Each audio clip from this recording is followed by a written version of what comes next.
For everybody. That's right. Straight now. Don't cause any problems. I'm ready. Everybody else ready? Good morning, everybody. Welcome to PA 490 Work Group, July 21st.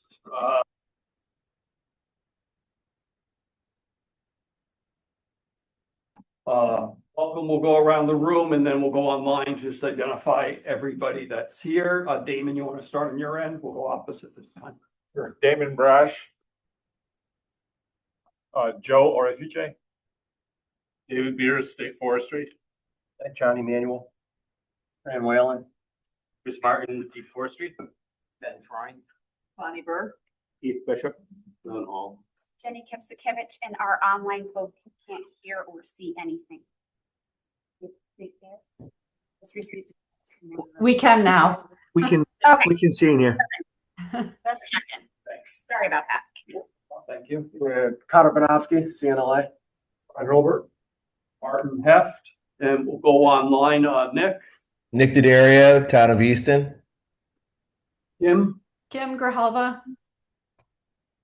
Mark Walter, Town of Columbia. thanks, Mark, and Ella. Ella Kennan, New Connecticut Farmer Alliance.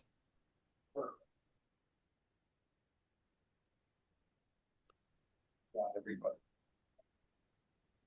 for that. So welcome to everyone. Today's agenda is a continued review of the yes recommendations and the tabled items from our last meeting on June 23rd. Not going to go into more than that because obviously we're going to get right to work and going through those items. Commissioner, anything? No, I look forward to the continued conversation and hope that people have come with some thoughts as to what's remaining on the table to discuss.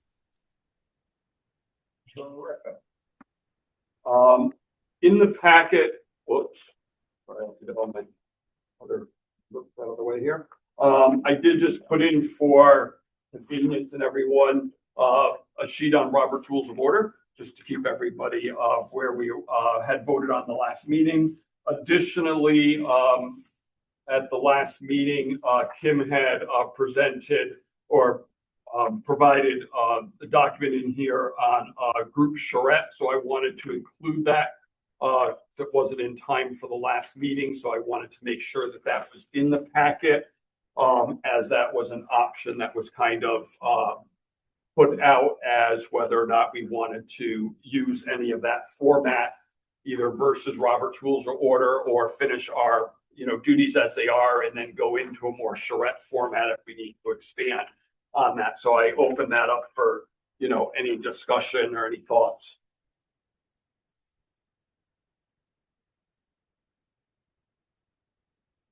I'm also watching raised hands on the screen, so if there's anybody, I'm on a different angle today, so I apologize. I'm just trying to mess with it. It's okay. I'm just on a different angle for seeing. Oh, So, okay. No comments or anything. Okay, so we will move right along then into the recommendations. You have a sheet in the packet, which is what we have been working on with the recommendations left to vote on in the tabled items. We have 2 tabled items and 2 items on the land category classification. And then we want to also continue discussion on maintaining current practice with enhanced improved reporting processes, which we had touched on last time, spent a great deal of talking about it. We didn't do any votes on it or anything, but do want to continue, that discussion as well. So those are kind of the 3 areas that we'll be working on today and trying to come up and finalizing the recommendations. So with that, the tabled items that I would bring up first, the first one, and just going in the order that we did it last time, is the bottom of the list under valuation number 15. Was tabled about having a buffering mechanism policy when PA 490 values jump more than 20% during the valuation process for any category. And I know in the packets were sent out some spreadsheets regarding the percentage changes that was asked for at the last meeting, rather than randomly looking at just like a 20% figure. That was asked to be done. I think Ella did that up, correct? So Ella, thank you for that document there. That's in the packet there as well for people to have.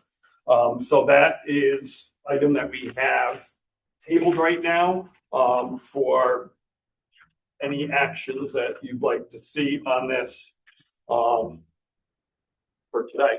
I'll open that up for discussion and thoughts and where you'd like to go.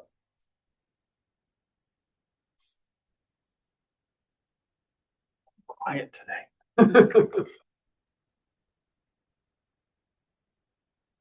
Just kick it off. Sure, Ben. We settled it was 20% or 25?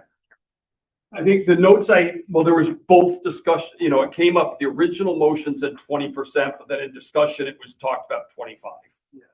So I just labeled it as what the original motion was that got tabled. Yeah, I mean, I think it's probably prudent that the commissioner review the numbers kind of regardless. So I'm comfortable with the relatively low number of 25%.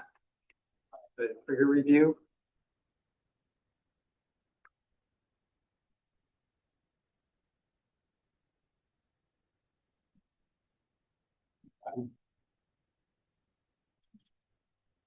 David? I, of course, am going to be against any kind of cap on change of rate on the basis that you create a permanent inequity. If average market value for real estate, commercial, whatever, is going up by 50%, you cap farm at 25. In the next reval cycle, you are capping what is going to likely be another 50% increase. And now you're half of what that has changed over the last two cycles. I think that if you inflict something like that, any corrective measure would cause a large swing back to a equalized rate. So I think that, putting a number on there, any number, I don't care if it's 25, 50%, I think you artificially restrict that, and it will affect each cycle from that point forward. Again, as the market values change, all properties change.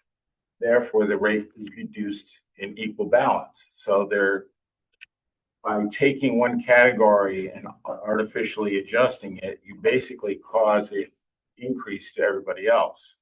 That's part of the exchange. So we want to try to be as equitable as possible. I don't think that capping a rate does that. But just to clarify, this is to ask the commissioner, if I understand it correctly, to look at the numbers to make sure that they're within a reasonable range. And I don't think the discussion here, just to your point, is about an equitable justification for what we decide. I think we're basically most concerned with is that we guard the protection that agriculture has in their property taxes because of the use of the land. So I don't know how this is going to equate with any kind of market value, general real estate issue. And that I didn't think we were here to justify 490. I thought we were here to make sure that 490 were as intended, as opposed to those huge swings caused by these valuations. So we're just saying that we should have a relatively low threshold where the commissioner evaluates where this is coming from to avoid what happened. Right, but I'll get Jenny. Sorry. I think just to try to help clarify, so we all are on the same page of what buffering mechanism is, and I'm not sure where it originally came from, because almost hearing two different ways that this could work. Buffering. I understand Damon's basically saying, you put this in as a buffering thing, it means the values can't go up above those buffers, on it, which then creates a cap. Otherwise, Ben, what you're saying is creating a buffer where, okay, once we get the values in, if they go within this, hey, we've got to relook at this, doesn't mean that they're going to be capped at that number. It could still mean that they go higher, but that buffering is just a trigger then to look at, hey, we got to relook at these numbers. What's the data wrong? Something else that way. So I can see two different paths with this. And that's what needs to be clarified is which way are we looking at this buffering? Because in one sense, the buffering, yes, it will create a cap. The other sense, it's just a trigger mechanism saying, hey, we need to look at these numbers again, but that doesn't mean that it's going to stay at that 20%. It could be a 50% increase, but the buffering mechanism, could just be in there to be like, hey, it's triggered above this normal amount. Let's relook at the numbers, make sure they're accurate before we move forward. So I think we've got two different ways to look at it. Jenny Kipsakevich. Ben, I just wanted to step in and agree. This was a motion made after we talked about the capping motion. So to Damon's point, this isn't about a cap. For me, this is about a checks and balances that didn't take place the first time, right? And I'll use swamp because I think it's safe, right? We're not talking about tillable anything. We're talking about swamp, and we shouldn't be farming in swampland. The checks and balance would have said, hey, wait, this seems skewed. Let's stop. Let's look at our data, and maybe we'll correct all that with how we collect the data in the next round. And we might not, this might be a moot point.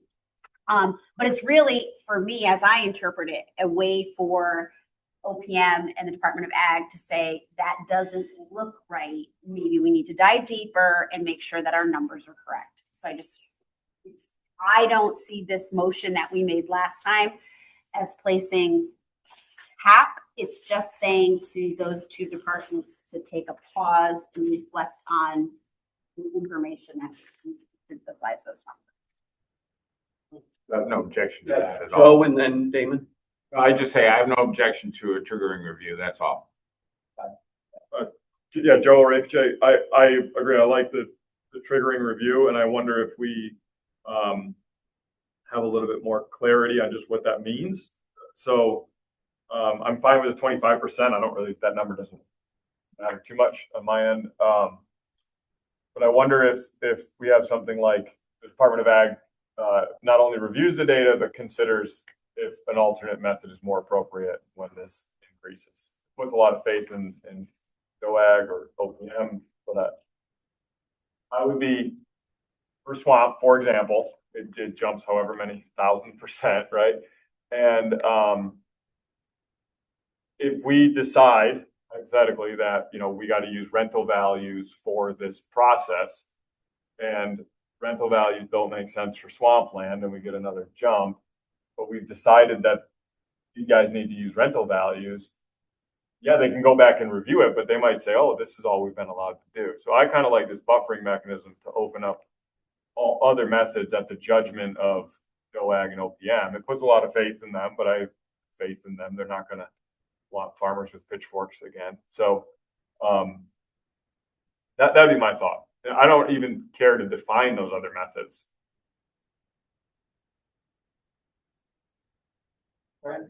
Fran Whalen, could you read the motion to clarify what we're actually talking about? Is that a cap or just percentage? Yeah, and it's in the packet on the spreadsheet, but it was have a buffering mechanism policy when PA 490 values jump more than 20% during the valuation process for any category.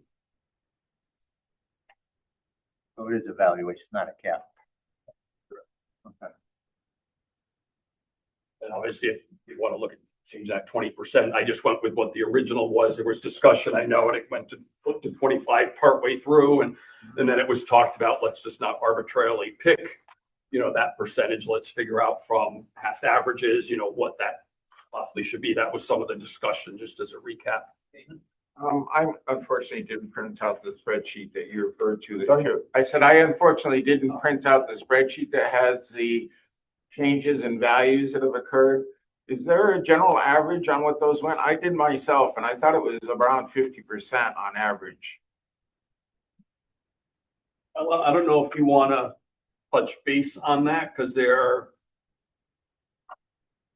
you hear that? What the question was, Ella?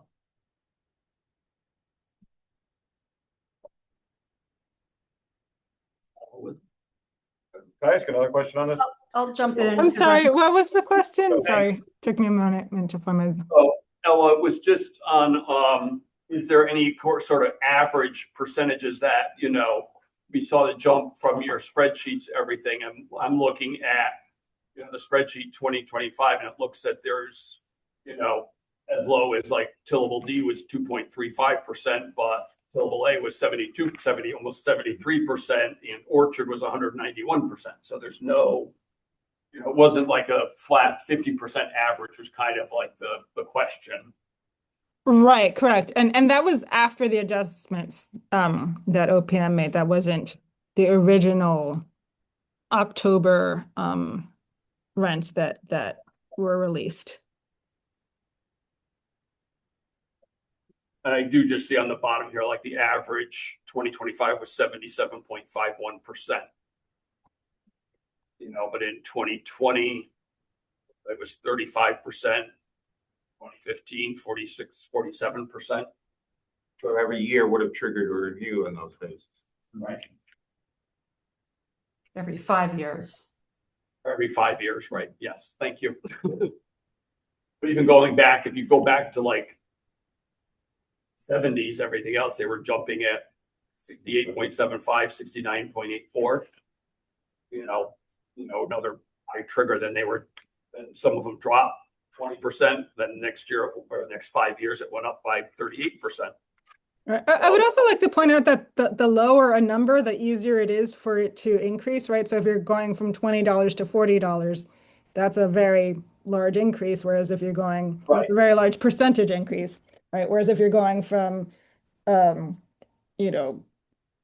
to $3,000, that's a smaller percent increase, but a much larger impact. So percent doesn't tell the whole story, right? The higher the original number is, the more damage you can do without the percents maybe being so triggering. Thanks, Ella. Ben, and then Keith. Just to clarify, this is something that the commissioner can already do. All we're doing, I think, with this is to require that the commissioner does this at a certain point so that the process starts. This is not a huge difference. It's something that you could already do, but we just, as to guard against what happened, I think is the reason we're meeting. We just put this in as a mandate to the commissioner. Okay, this has changed by this much. Take a peek. And I concur with Chief Bishop, concur with Damon that things are relative and we can't have things out of whack. The actual tax to the farmer relative to what is going on is an important piece. How much that costs you as a business operation. And again, that's relative to the mill rate, the whole town budget, and how that goes individually. Us getting into the weeds, I think we steered away from where guide rails that go to legislation that get very complicated and it can involve, hundreds of people at another building another mile away. We don't want to get too deep into the weeds for that one, but we've got to respect what the actual tax implication to the individual farmers are in relationship to the business opportunities that the land provides itself. So how the guardrails can be there, and if that can be this way at the commissioner's office, have a better look. That's my intent. John Emanuel. I think it would help if we went through an example, because I keep on going back to the 5-year growth cap of 2.6%. And if we look at that spreadsheet, even going back to 1977, the buffering would be triggered from every single category, except a few categories in later years. If we're triggering it based on 20 or 25%, do we look at it that particular year, any year, it can't go above 2.6%. And I think we need to clarify 2.6%. And Keith, I think you could certainly weigh in on this. Is it 2.6% annually over 5 years, or is it 2.6 after 5 years? So the original concept was annual. The 2.6 was related to the producer price index at the federal level to do it. And then you look at what that compound is and say, wow, that could go up quite a bit. And then as we did some other work in the spreadsheet came out and said, well, that's still, Even though 2.6 compounded sounds like a lot, now these numbers on the spreadsheet are even higher. Yeah, so in a particular year, you know, a tillable could go up 50%, but we still can't go above 2.6. I just think we need some examples because we're looking at it from two different things. We're focusing on the buffering, but that's really not important if the max is going to be 2.6 anyway. I mean, we want it to be flat or up to 2.6%. So I'm just wondering if we're spending too much time on the buffering. I mean, the buffering I think is important, but how often are we going to see, you know, less than 20% increase?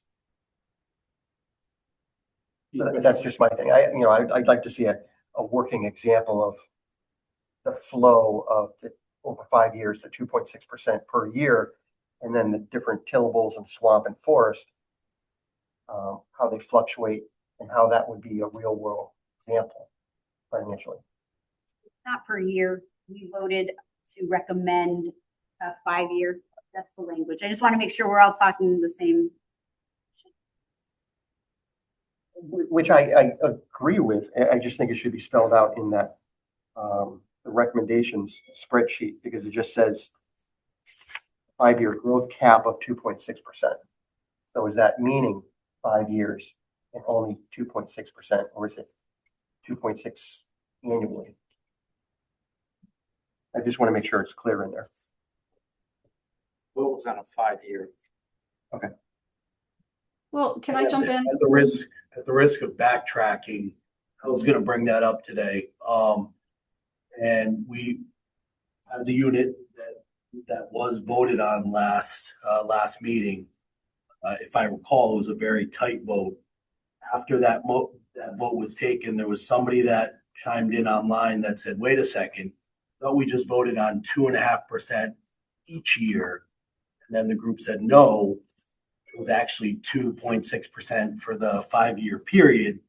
That person online said, "Oh, so again, I just think that, and at the risk of backtracking, I think we're going to take a vote on something like that and ask for a legislative change for a cap. We should all be aware of what we are voting on." Can I jump in? I know, Martin, you're back. Go ahead, Ken. I'd love to. I know that 2.6 came from discussions with Keith and Paul, and I'd be curious to know what the methodology or where that number came from. If Keith, are you able to kind of step us through that thought process there? And was that for 5 years or based on annual accumulative? Keith Bishop, originally my, what ifs and throwing out things for brainstorming in my original presentation, 2.6 was an annual rate based upon the Federal Producer Price Index. Upon discussion by several of the farmers, sort of came back to 2.6 over the 5 years. I'm talking with Ben and Paul and I, but that wasn't a unanimous piece either. And we got this further discussion that is also what's up. So I personally don't think the 2.6 is not, over the 5 years is not a right number whatsoever and way too limiting. You got to come up with something different. That vote just, was, done as was mentioned, was the 5-year cap, and it was a vote of 9 approved to 8 against the last meeting. Yeah, one point of information that came out that I think was very important was the legislative aspect to that, which required a legislative change. And so, and then after that, Joe came up with this idea of the mandated consideration for, percentage changes in the land valuation. So I think that the water is certainly murkier, and I would move to reconsider the motion of the 2.6% cap on 5 years. Second.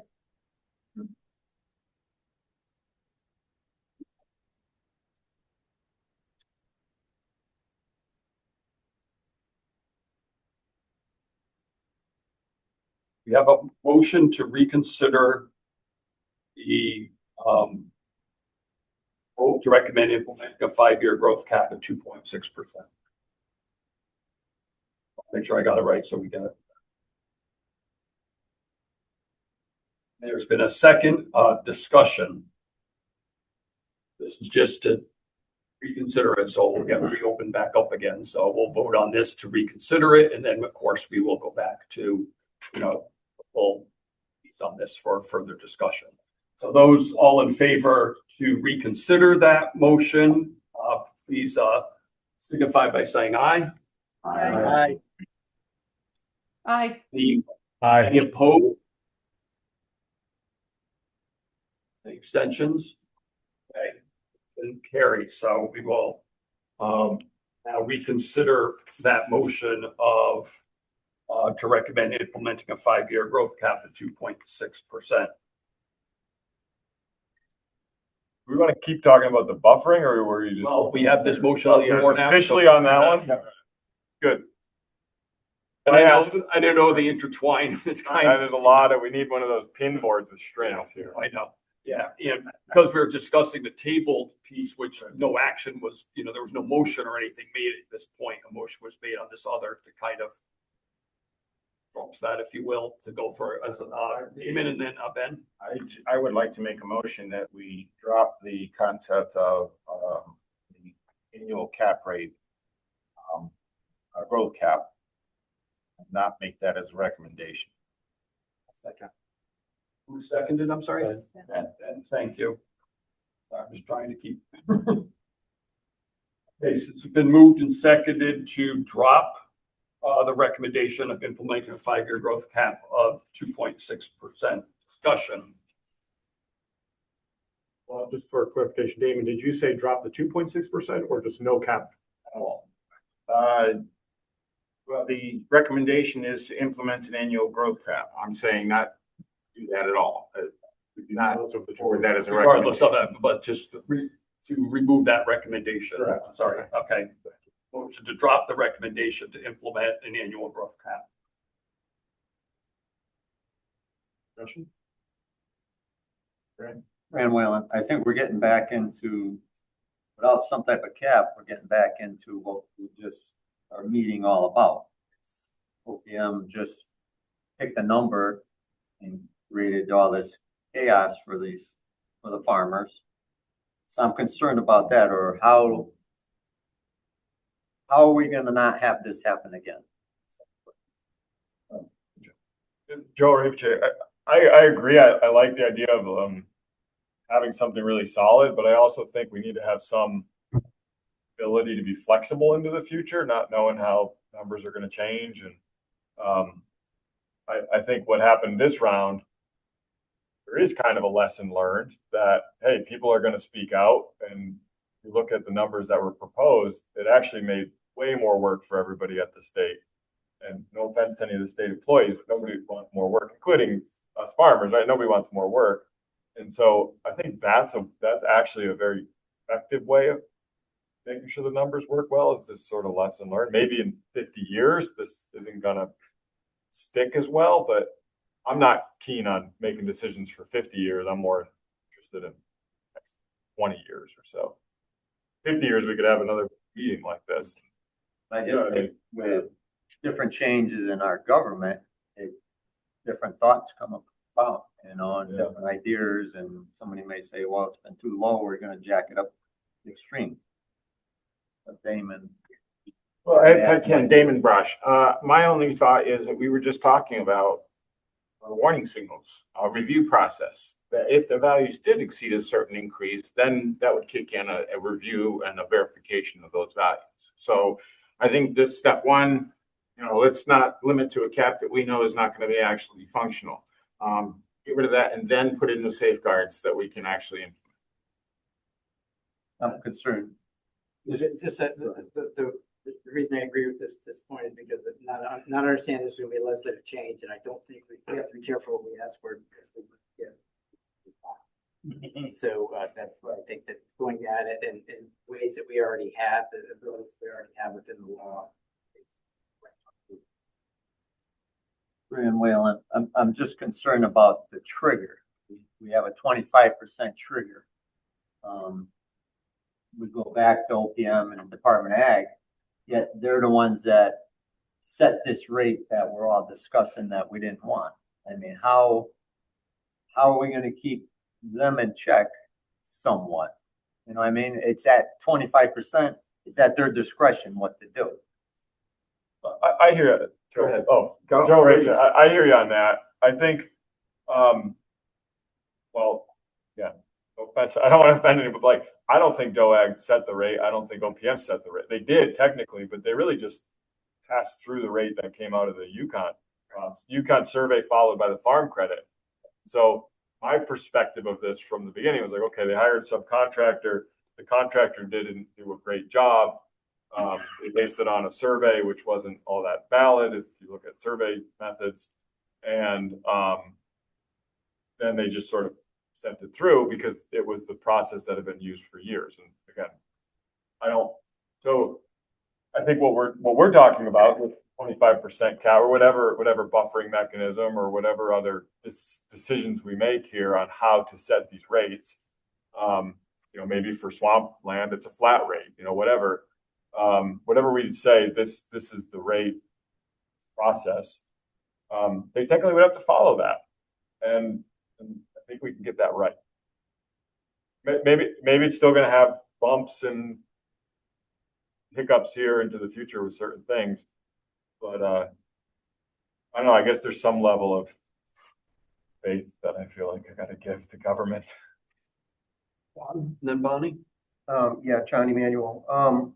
I think we should focus on the trigger as a checks and balance.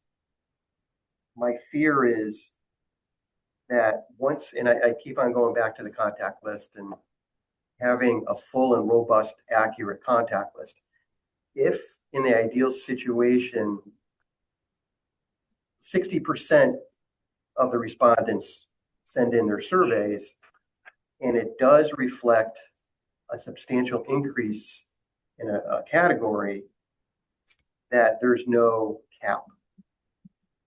Whether it's a 50% cap on the increase or what. If the data does substantiate a 500% increase on a category, then that's what it's going to be if there's no cap. And that's my concern. Because we'll have more robust data, and it could be, let's say, tillable A has a bunch of zeros for rental, which would be incorporated, but then you have a couple of 30,000, 40,000 rentals that skew it. It could rise up substantially if there's no cap.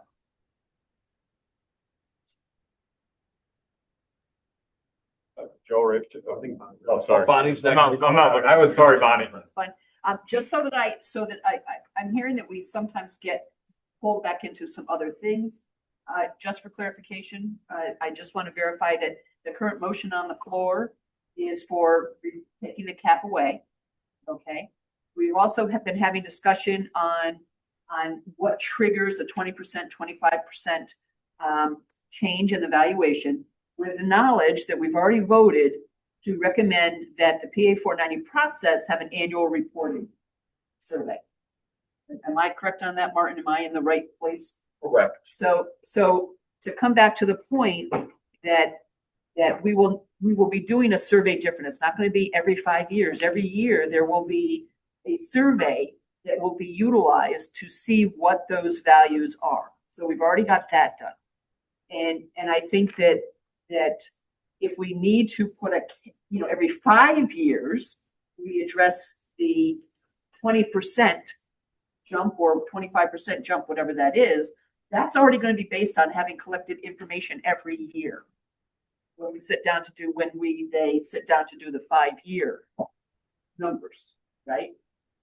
So I just want to clarify that that's already part of the mix. We've already said we're going to do annual gathering of information. Every 5 years, we're going to look at the at what those numbers are cumulatively at.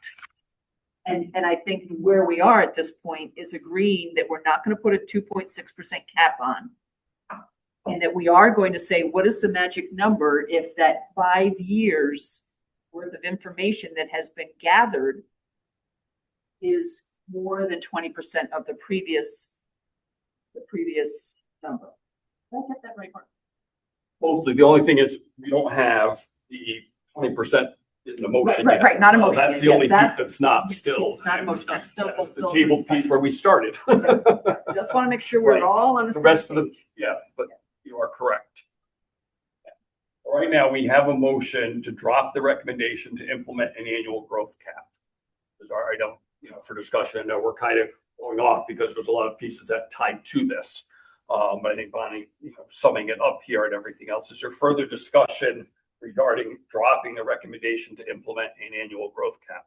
Joe Ravitch here. I'm also cautious about this legislative action dynamic where we open the door to get this happening and then you have, what could happen from it. So, we could get a legislative session that says, okay, we're just going to set fixed rates. I don't know, just something that we don't, it totally overrides all the other work we're doing. So I'm cautious about legislative asks. I'd say we vote on this here. Let's keep ourselves moving ahead. We're in agreement on eliminating our. Sure. Any other, John? Just one quick comment to the original motion. I just want to make sure it was rescinding the 5 year of 2.6% versus. It's rescinding the entire recommendation of, implementing the annual growth cap. So it would eliminate, because we were already reconsidered the motion that included the 2.6%. So that's off table, if you will. We're reconsidering it. And the new motion is to just drop the entire recommendation of establishing an annual growth cap, period. And just real quick follow-up on it. One of the things, again, I've said this several times and I'll repeat it again, you have to remember that if your value changes by 500%, that doesn't mean your taxes will not correlate the two together because they are not associated by anything other than the town's budget. Mill rate changes because of the revaluation, because everybody's value went up, the rate has to come back down. There is a balance. Nobody really knows what the tax will be until the town sets the budget. So the fights to put caps in place is only one aspect of that. You still have to deal with the budget and what the town needs, and the tax implementation, separate category. Any other discussion before we vote? Okay, so the motion is to drop the recommendation to implement an annual growth cap. Show our hands. All those in favor? Show your hands.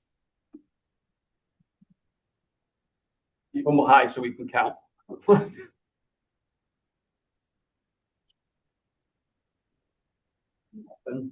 Those opposed?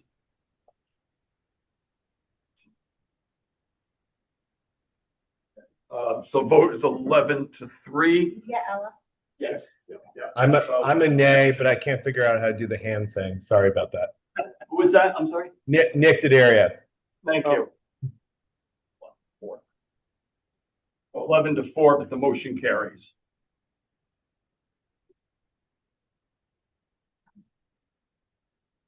Are we on buffering? Okay, so if we go back to the buffering mechanism for any actions we want to take regarding the original tabled motion,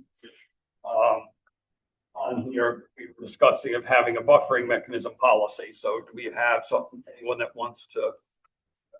Joe Ravitch, just thinking about the buffering mechanism, and one of the things we could recommend is the mean versus the median be considered versus the mean. That's like if we're using a mean rental values hypothetically for farmland, and that bumps it up 900% or something, we could look at we could have the state look at the median, which might help factor in more of those zeros. I think about if we're doing every year reports. Let's say somebody every year pays $30,000 an acre for a 1 acre vegetable field in Fairfield County, right? And every year they report that, and suddenly that seems to weigh way more than what somebody else is paying. The other, I don't know, 5 people that are reporting. That could be problematic. And so that's where the state, NOAG or OPM could choose to use the median there. I'm not saying we need to define what they use, but we could put suggestions in there of what might be used to help reanalyze these data. The other thing I would say is for these smaller values, these things that are a couple $100 an acre or $50 an acre or whatever, that buffering mechanism could be 25% or $100, whichever is greater, or 50% and $200, whichever is greater. So if the bump isn't more than $200, it doesn't need to be reviewed.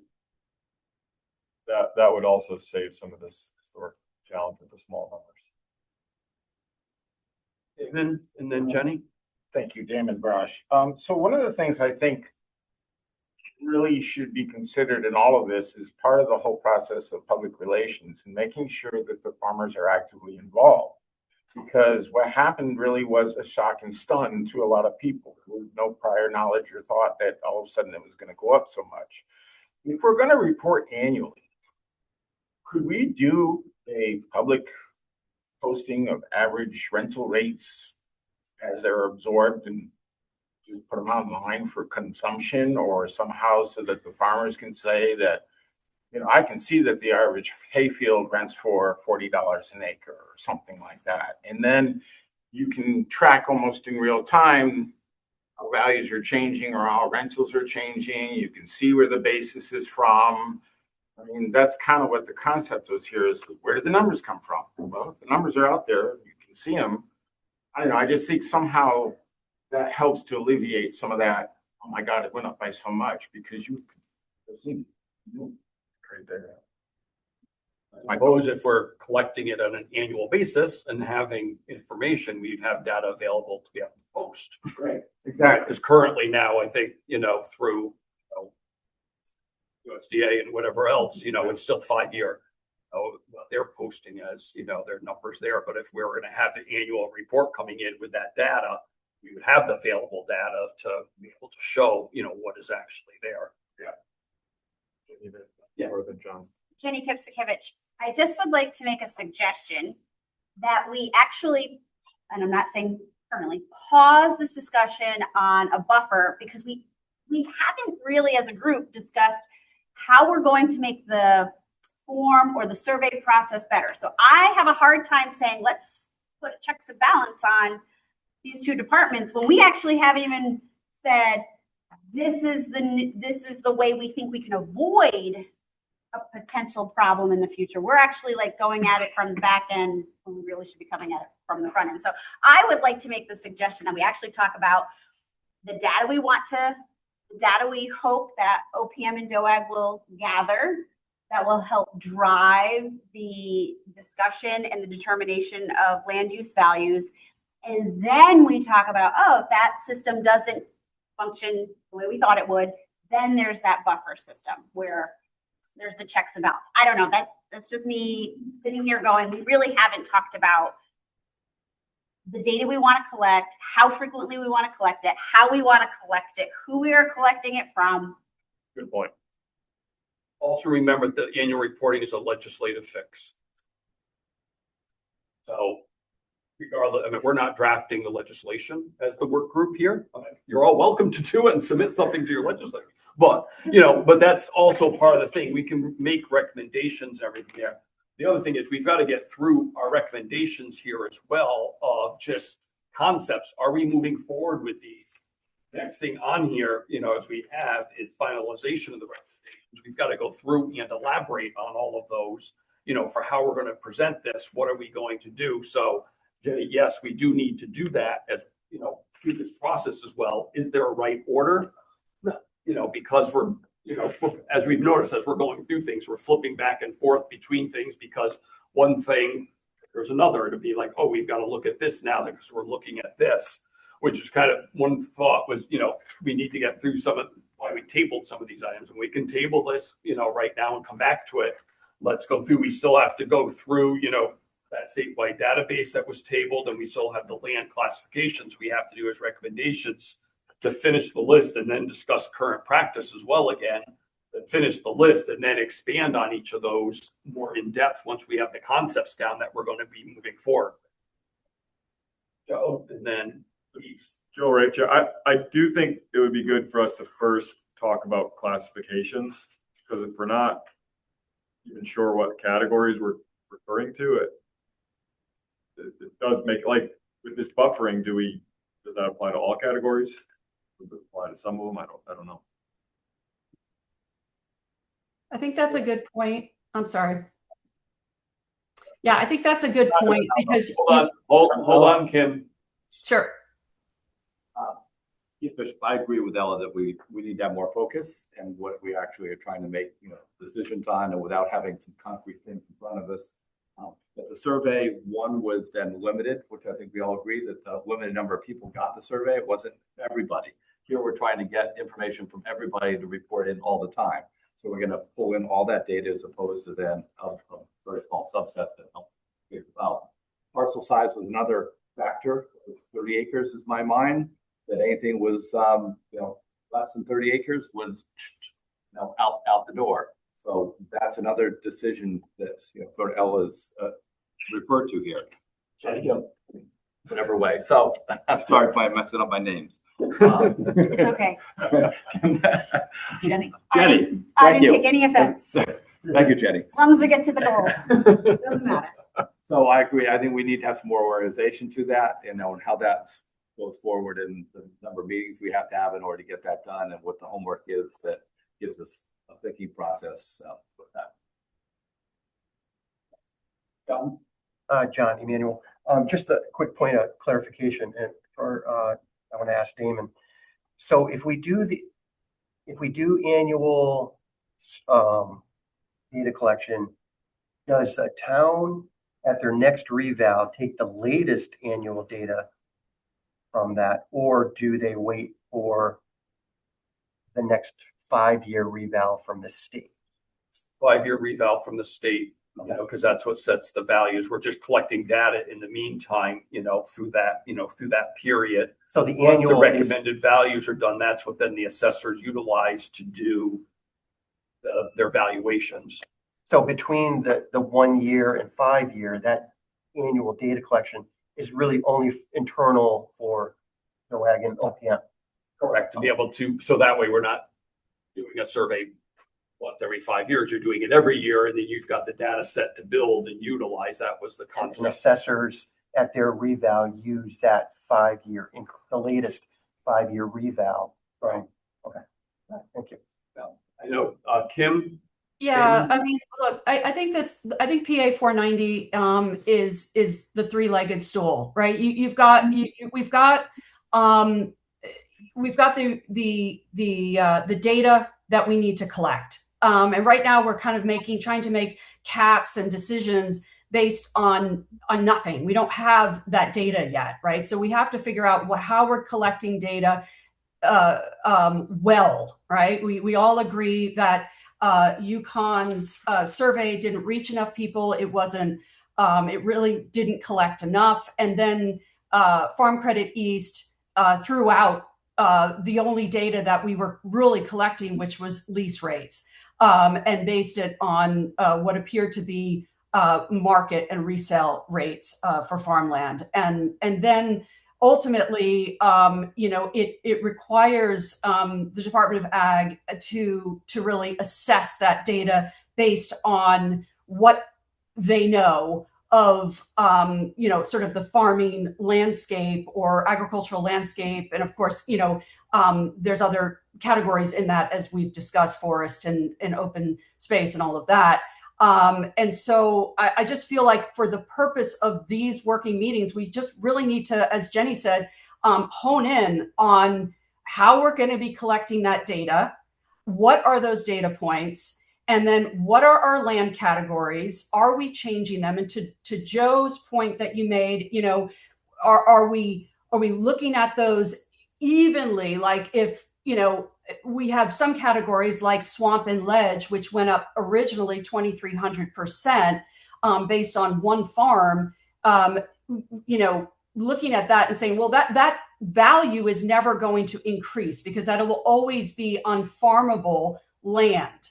But it's interwoven in farms, so it's not something that you can extract or cancel out or sell or whatever. It's there.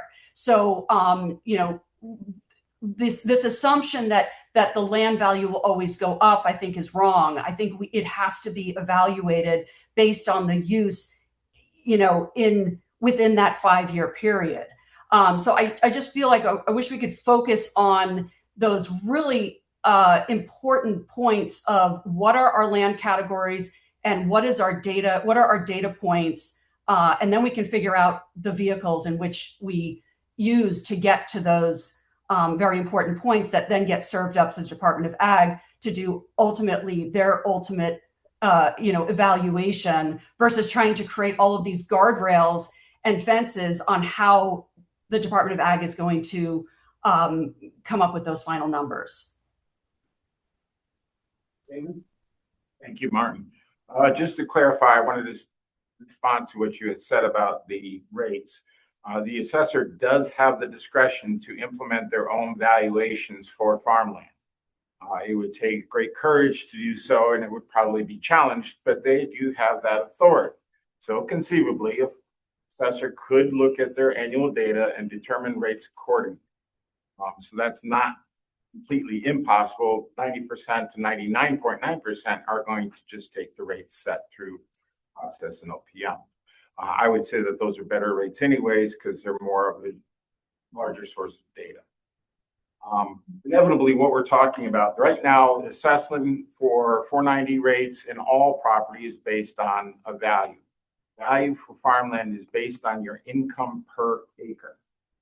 What you're paying, either getting in that property from renting that property out, is what the current structure is, but inevitably it's going to be in part about what's being planted or what is being harvested, what they're making per acre. If they can't make enough money per acre, they're not going to rent from. It's an offset. So gathering data is to try to figure out that income. Right now, you're looking at only those rental rates. Again, the limitation of 30 acres kind of threw out a large chunk of that. I think that kind of may have even skewed the numbers because, as we know, there is the price of scale, that economy of scale, that things in small quantities cost higher per unit than things in large quantities. So a pound of chicken is going to cost you $2.99, but a 5-pound bag is going to cost you 85 cents a pound or $1 a pound. It's just the way things are. So I think that you only looking at large scale acreage also skews the data. What we need to do, or what we're trying to do, is implement a process in which we can get good data. And I do think that the annual reporting is favorable to that because it gets people in the habit. Something you expect, something you can see. It also allows you for a greater review, deep trends, as I said. See what's happening. It's not like you don't have any information and all of a sudden, whoa, it's all over there, or wow, that went down a lot, whatever the case may be. So I think the idea is to somehow gather that income information per acre. What is it? Is it based on soil type, based on the crop? How much of your land is wetlands? How much of your land is planted as pasture, corn, soy, nursery products? What are you growing? That kind of a thing. You gather that data, we can set a proper value based on its use.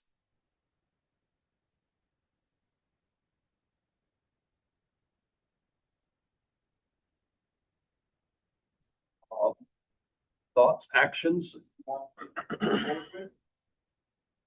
Comments?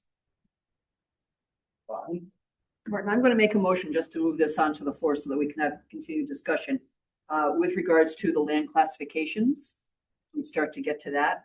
I would make a motion that the categories would include maritime. Okay, hold on. So basically you want to just move off this topic and you're going to, okay, thank you. Just want to, We can choose not to second it and then we can fine. have another Okay, motion. thank you. I just want to move forward. So I would make a motion that we include the following categories: maritime, woodland, swamp, pasture, orchard, and tillable.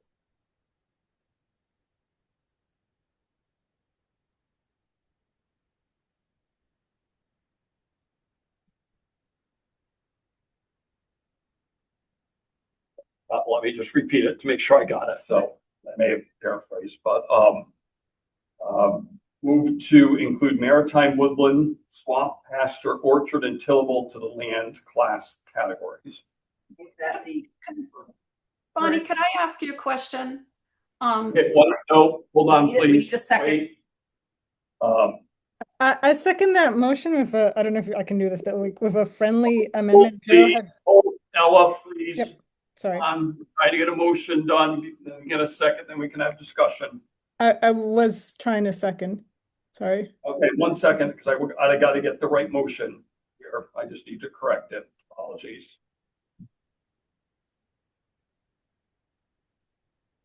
So it's to make the land class categories maritime, woodland, swamp, pasture, orchard, and tillable. Yes. Okay, thank you, Bonnie. Is there a second, Ella? I don't know if I can do this, but I would like to second with a change in terminology for tillable. Joe last time had mentioned. Oh, that it's there's not, no- we can't discuss yet. okay. Is there a second on the motion? I'll make a second. Anybody? Keith Bishop. Thank you. Okay. So now there is a motion and a second to make the land class categories maritime, woodland, swamp, pasture, orchard, and tillable. Now, is there discussion? I'll let you go first because you started and then we'll. Are you there, Ella? Sorry. Is Okay, no is problem. Joe there? I can't. Yes, he Yeah. is. Joe, did you have a different word for tillable? I do, I have some words. I would like to hear your words. If you want to pass, yeah, sure. It's Joe or Afiche. I generally like this. There's a couple of things I'd wordsmith.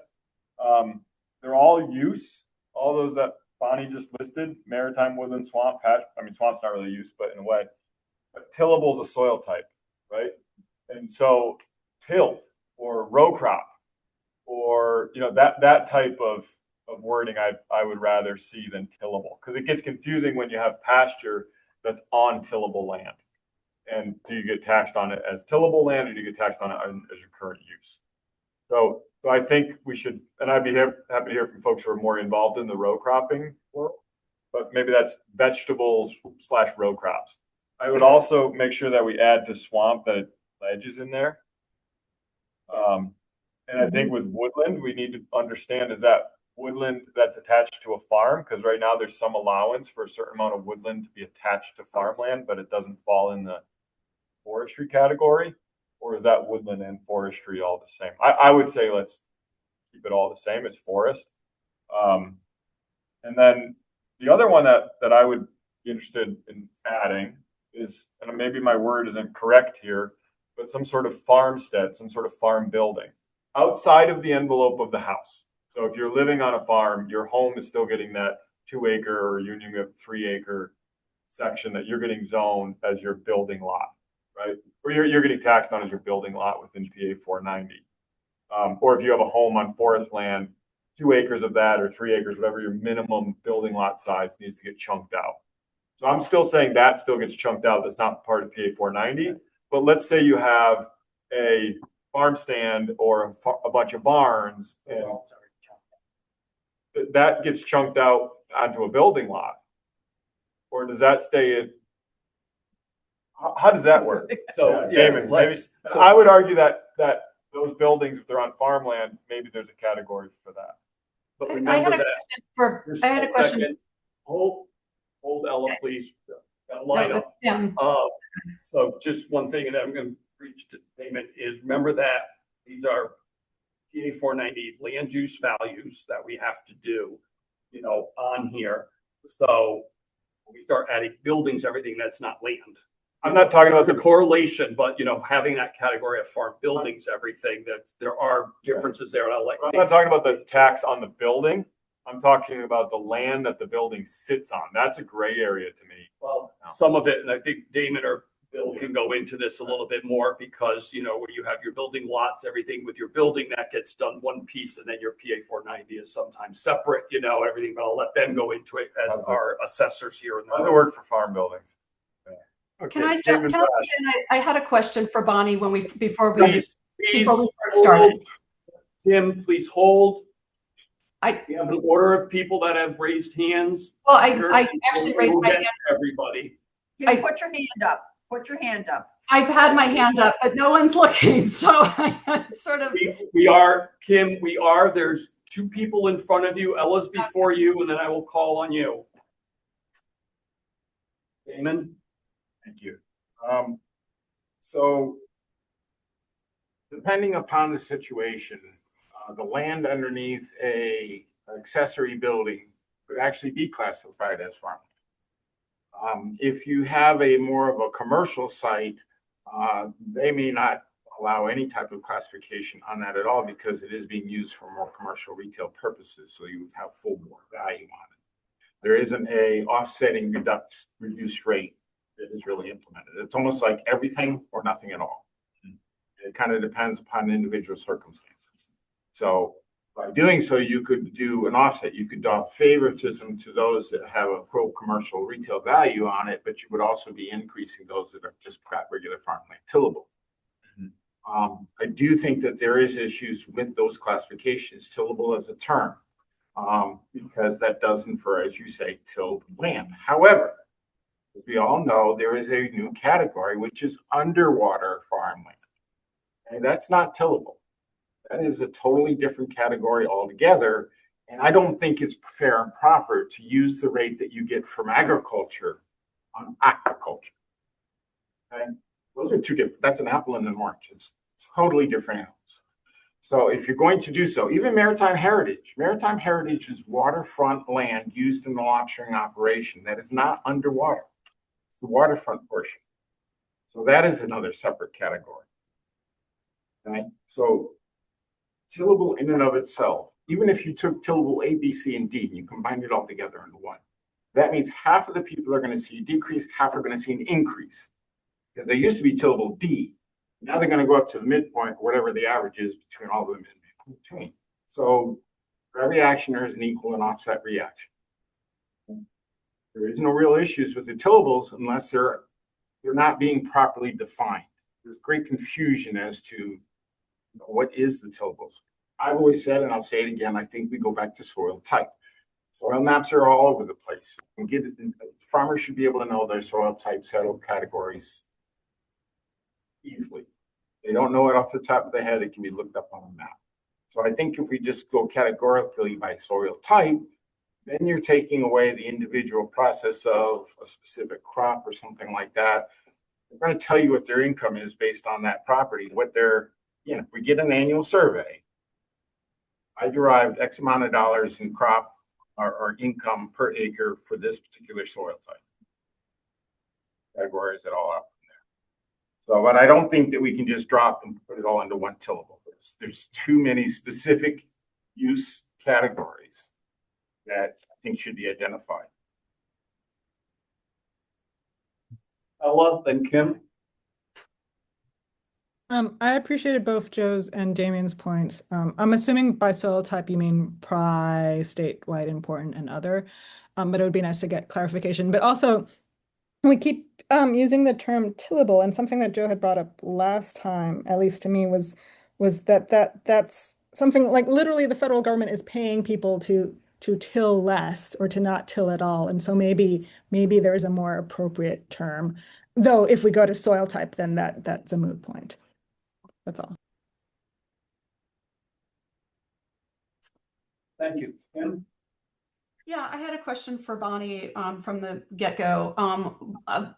And maybe this is a question for Keith too. What is the sort of, how is land that is orchard different than tillable other than, you're putting, you're investing in it and putting trees on it that are, grown over a long period of time. But could that be put into the same category as tillable, to simplify? Keith, I'll quickly answer the question.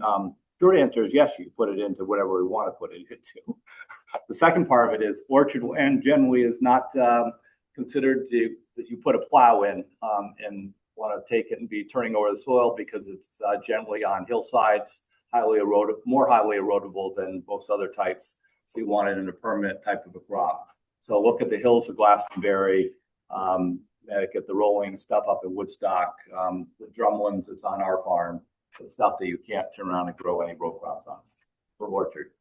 Or vineyards. Think about the Finger Lakes inside of the Finger Lakes. It's a great example of air drainage required. Christmas trees is another non-tillable orchard crop of a multiple year perennial. So just to follow up on that, so the assumption would be that it is it's a less productive land for exception of doing orchards. So it requires that investment in trees and because you're otherwise not really going to be able to use it. Because I always see it, the numbers are always sort of pretty high on orchard, and it makes me think, well, what makes that such a much more valuable piece of land?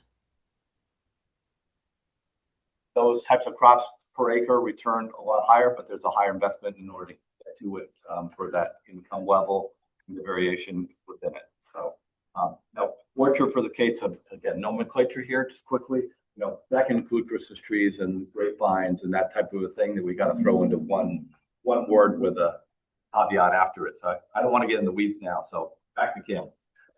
Now, and if you recall that when the 490 land use valuations are done, they're labeled there, then there's a definition in the second page for what each of those categories are. So that's obviously, it's not going to be just a single word there. There's going to be a definition of what those categories include, in that. So that would be the next step once we have these, is defining what those are if we're going to be changing those. But Bonnie, then Joe. Sure. So when I used the word tillable, it was something that we could get to is in terms of an annual planting, right?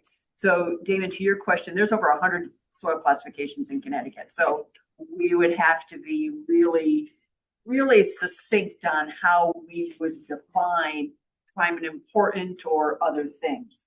So I just want to throw that out there. If we start looking at soil type to value land, that there would be a number of categories that we would have to address. And if I really want to farm and my farm does not have a really good soil type, I'm still going to figure out how to use that poor soil quality to do what I want to do, just because it's not easy for me to go out and find that high quality soil and begin my farm. So I do want to lay out there that the soil type it needs a lot more discussion in terms of how.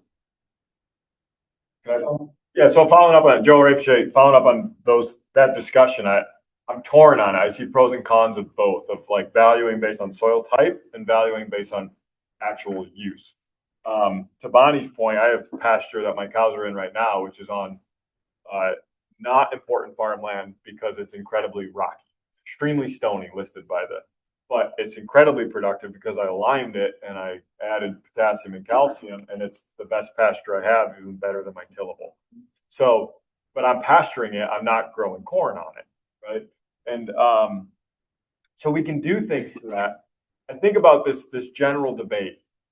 I like the soil type dynamic, the soil fertility dynamic, because it's common, I'm used to it. It's also, I think it's very definable because the soil conservation, the Web Soil Survey from the federal government, they define it as statewide important or prime farmland. So you can go on a map, that's a soil type map from the federal soil program, and you can see where statewide important farmland soil is, where local important farmland soil is now in some towns, but not all.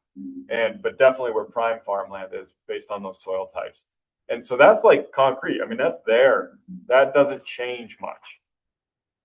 The problem with soil type, especially if we start thinking about rental values, people are paying for the use of it. So we're going to run into a lot. Like one of the problems in this survey, not like our poor swampland last year, right? Our poor swampland, the value for swampland was based on one farm's report of a lease of a property that was partially swamp and partially tillable. And so that one parcel that the farmer rented, they just averaged the value. So it gets really hard when you think about like figuring out how much somebody's paying for a hayfield when half of that hayfield is tillable C or half of that hayfield is, well, if half of it's tillable C and half of it's tillable B, that means half of it is statewide importance and half of it is prime. That's as simple, just like where the field slopes contain that. And that's not a clear line always. So I like soil type. I feel for that, but I also feel that there's value in the use categories because those are what the farmer's actually using it for. The dynamic with the use categories that I think we should consider that makes it challenging is what happens when those uses change. Somebody's growing corn in a field, and then the next year they're haying it or pasturing it. How does that work? What is that? And then they go back, because they're doing some sort of proper field rotation. That gets to be a little bit confusing. So anyway, but I do like the annual tillable being annual crops. I think that's a good term for it if we go that route. And if we go the soil type, I would argue for statewide importance, local importance versus all these other tillable A, B, C categories.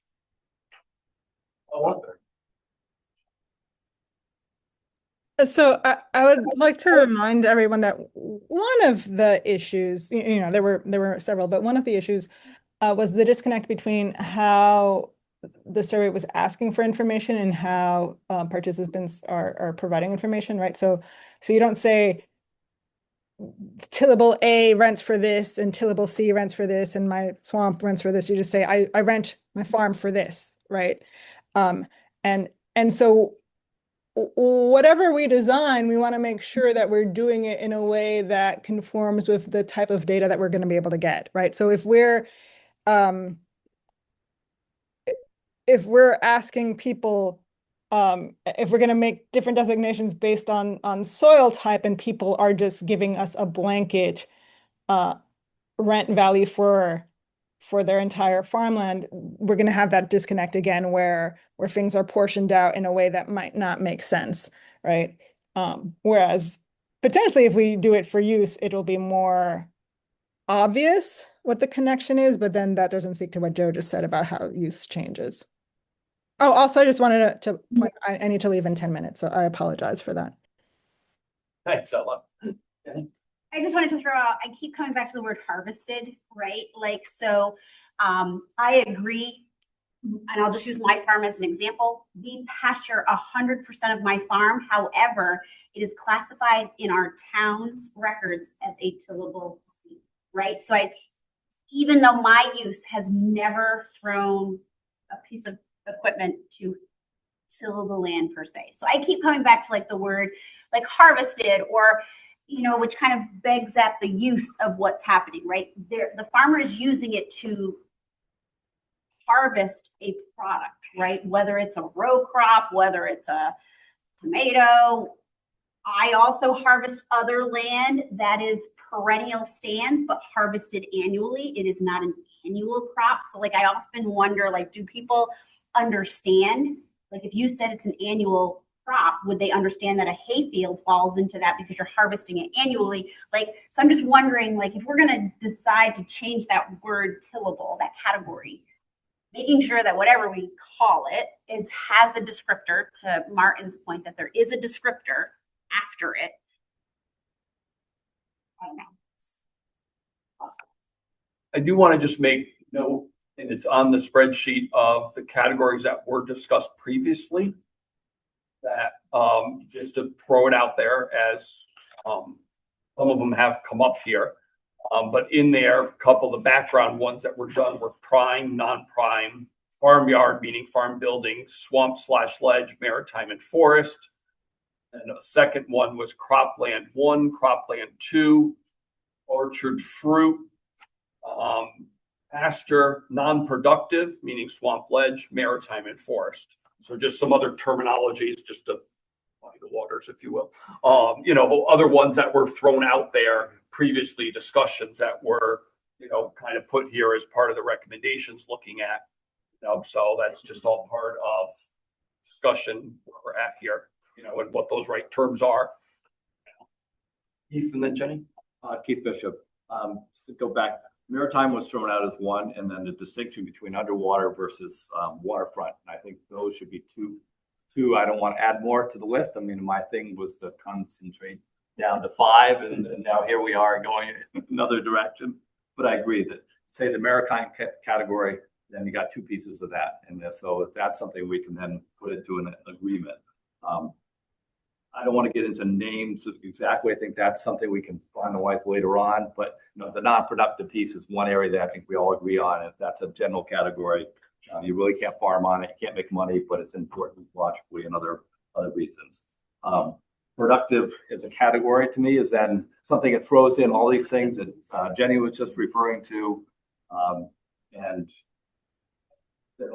pasture is another one, which pasture is productive. I mean, but productive pasture with a lot of rocks is non-tillable, so then it's more toward the swamp end of it, even though you're using it, it's not, not swampland. And then, the orchard category, fruits, whether it's, raspberries, blueberries. But again, raspberries and blueberries are high productive stuff, cost you a lot of money to put in. Grapes, but that can be on some beautiful river bottom land that could be a different place. And that gets just down into your own tax assessor and interpreting what may be at that point. And then the supporting land one is another very complicated piece of what's under a barn that's out in the middle of the farm field. It's a tobacco shed, compared to supporting building next to the retail farm market that has multiple uses and that aspect of it. So to bring things back together, in the forest land, forest to me, then the over 25 acre piece of it is one. And then you've got a farm woodland category that is the farm aspect of anything that's not in productive land. Otherwise, it's not clear what is being administered to whatever multiple uses that does, whether active or inactive. So I talk without having a list. I'd like to, come prepared with, something more to throw in front of people at the next meeting and says, okay, here's our choices. And, we've been where the motion is Bonnie's. No, I put the motion out there so we could have this discussion. On that. So I guess, I have the 4, then let me amend the motion to say maritime that has 2 categories, underwater and waterfront. The forest has 2 components. You got a forest land and a farm woodland component. Wait, are you saying these are sorry, just clarity. Are you saying these are subcategories within each one, or are you just saying like these are both included within the same category? No, they're not included together in the same category. Okay. The forest piece of it has stuff. So they should be taxed different rates, you're saying? I'm not saying different rates, no. But I'm just saying where on my farm, I don't have any forested, stuff in 25 acres of the forest management plan. But yet I've got, acres that's under 25 acres. So stuff that's along the edges. So expand, forest has 2 categories, farm woodland and forest. In the farm woodland, we've got to subdivide that's a part of a farm. Why would you tax it differently though than? I'm not saying tax it differently. Can we hold on? Can we get his motion, his amendment? I know this is sorry. Or any other discussion? Sorry, yeah. I'm taking the forest category and having that to be 2 categories. One that is the currently forest program that we know, and then having a farm forest woodland category that has been thrown into who knows where and what Damien's administering his people's stuff. The maritime, I already said that's got the two pieces of it. Swamp is one, as Bonnie said, pasture is another, orchard is another, and then productive catching all other types of cropland. It's the last 1, 2, 3, 4, 5, 6, 7, 8. I'll second that amendment. I'm still trying to. Missing a couple, so I'm sorry. Got the underwater, waterfront, farm, woodland, forest, pasture, productive, orchard, I'm sorry. Non-productive.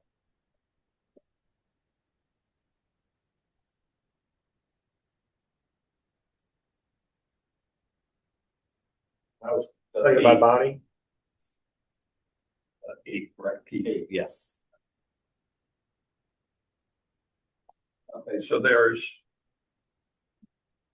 I've been moving seconded to amend the motion to make the land classes now being in, not gonna any particular order here, 'cause it's just gonna be like short now.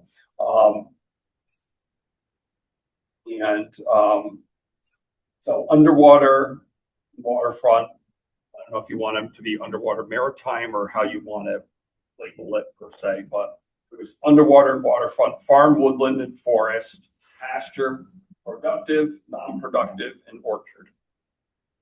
Correct. Swamp, Not productive is include the swamp, yeah. When we get toward the end, I think we can put the names better, but right now. We can not focus on trying to change names and just categories what we generally understand would be.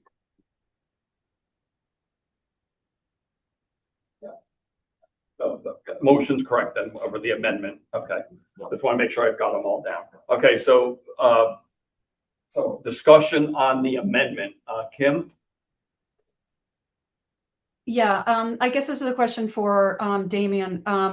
In regards to the use, like when I went down to my town originally, they had us broken out by kind of soil types and what we could do with those, and they were classified that way. Is it practical that assessors are going to meet with every single one of their PA 490 landholders and review, while they might have a classification of a certain soil type? As Jenny pointed out, she's paying for tillable, but pasturing her animals on 100% of it. So, how does that kind of play out realistically? Damon Brosh. So in the assessor's handbook, there is a soil type classification towards the land classifications under PA 490. So tillable A actually says soil type is mostly free of rocks, flat, highly desirable, high yielding. So it gives you different descriptions, more rocks, more slope, things of that nature. So it's kind of already in there. I would say that it's to the point where a lot of assessors have not gone through and refreshed some of that information. I can certainly bring it up to the Assessors Association to make sure that that kind of gets stressed a little bit more, because I do think it's an important part of that. I do know that when any type of review takes place that may or may not cause a change in value, that causes great concern. So regardless of what the data says, there's usually arguments one way or the other, but discussion is really the best way to offset some of that, instead of just surprising them with the big change because the rate change, I studied it and now I see that the soil type is more towards tillable B than it was tillable D. There has to be some kind of an engagement with the property owner to make sure that they understand where that came from. So I think that there already is correlations between those two, so that yes, you could have pasture that would be tillable C because the soil type matches as such. Choice of option of what she chooses to do so.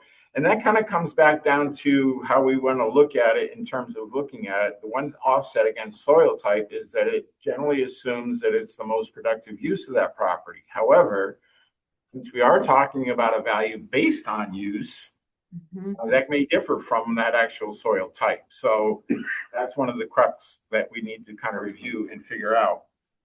Along the same lines, I also did want to make comment on the categorization. I think that what we want to do as far as the underwater, let's just refer to it what it is. It's shellfish beds. So instead of saying underwater farmland, just say shellfish. Right? We can all understand that. Maritime, we understand now is the waterfront, so you can say maritime, done.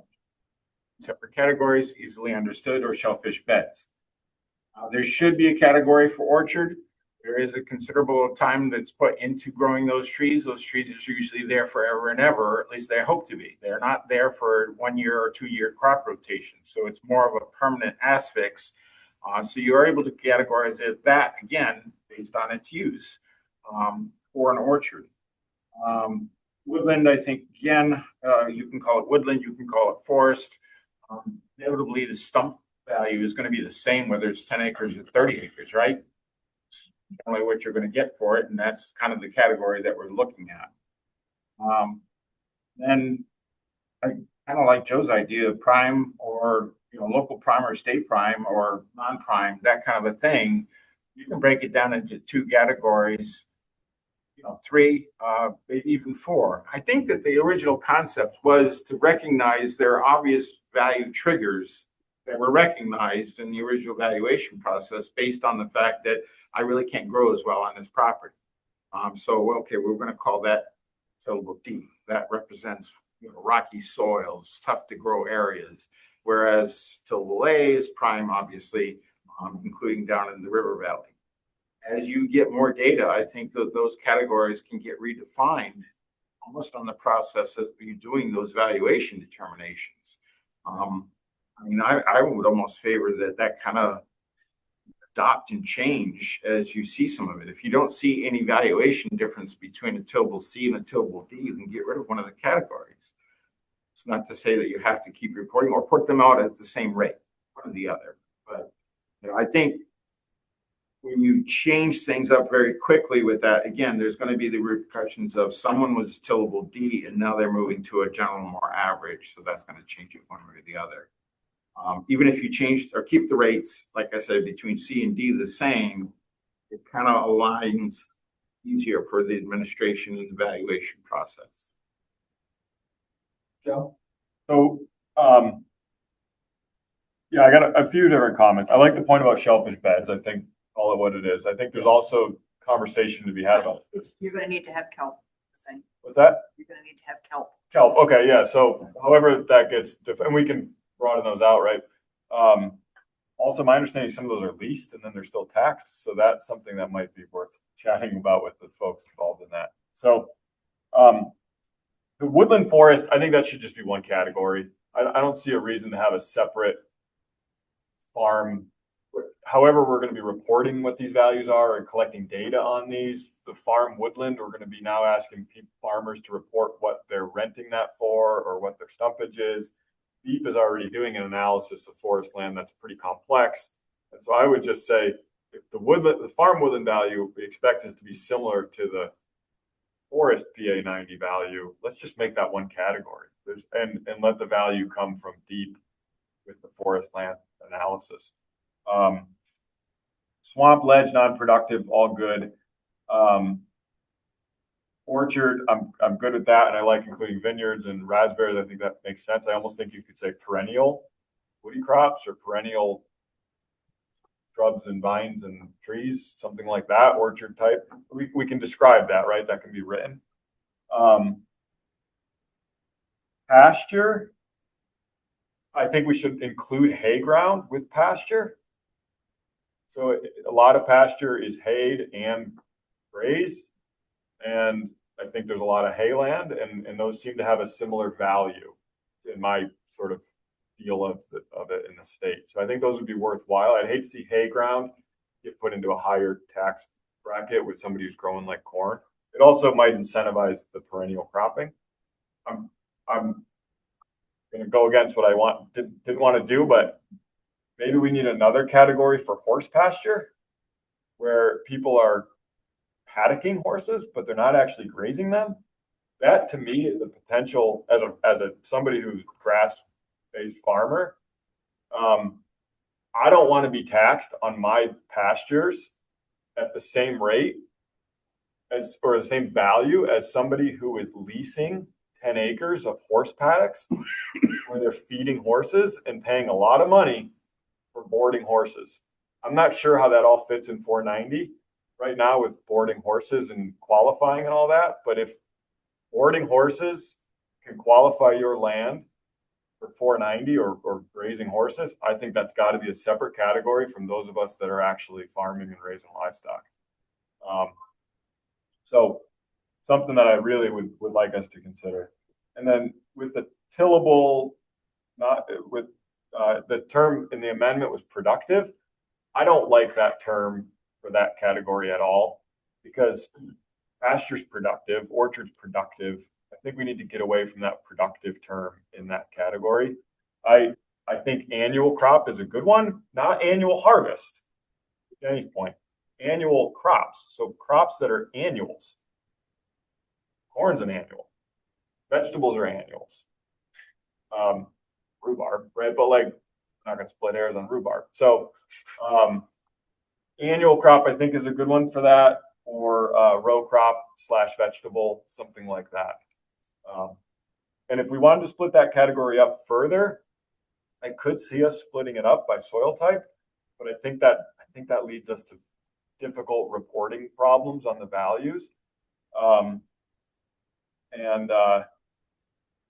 The other problem with splitting that up by soil type is you will have these other uses on those soil types. Orchard will occur on that what we refer to as tillable land. Pasture will occur on, hayfield will occur on that. So then how does somebody fall into it?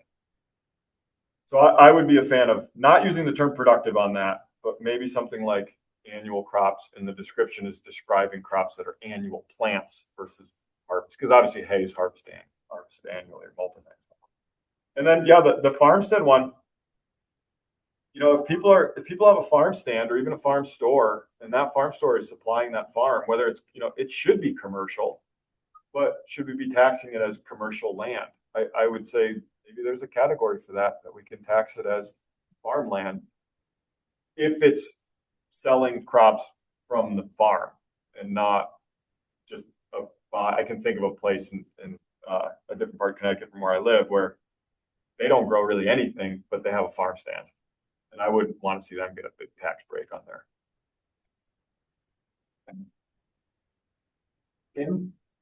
Thank you.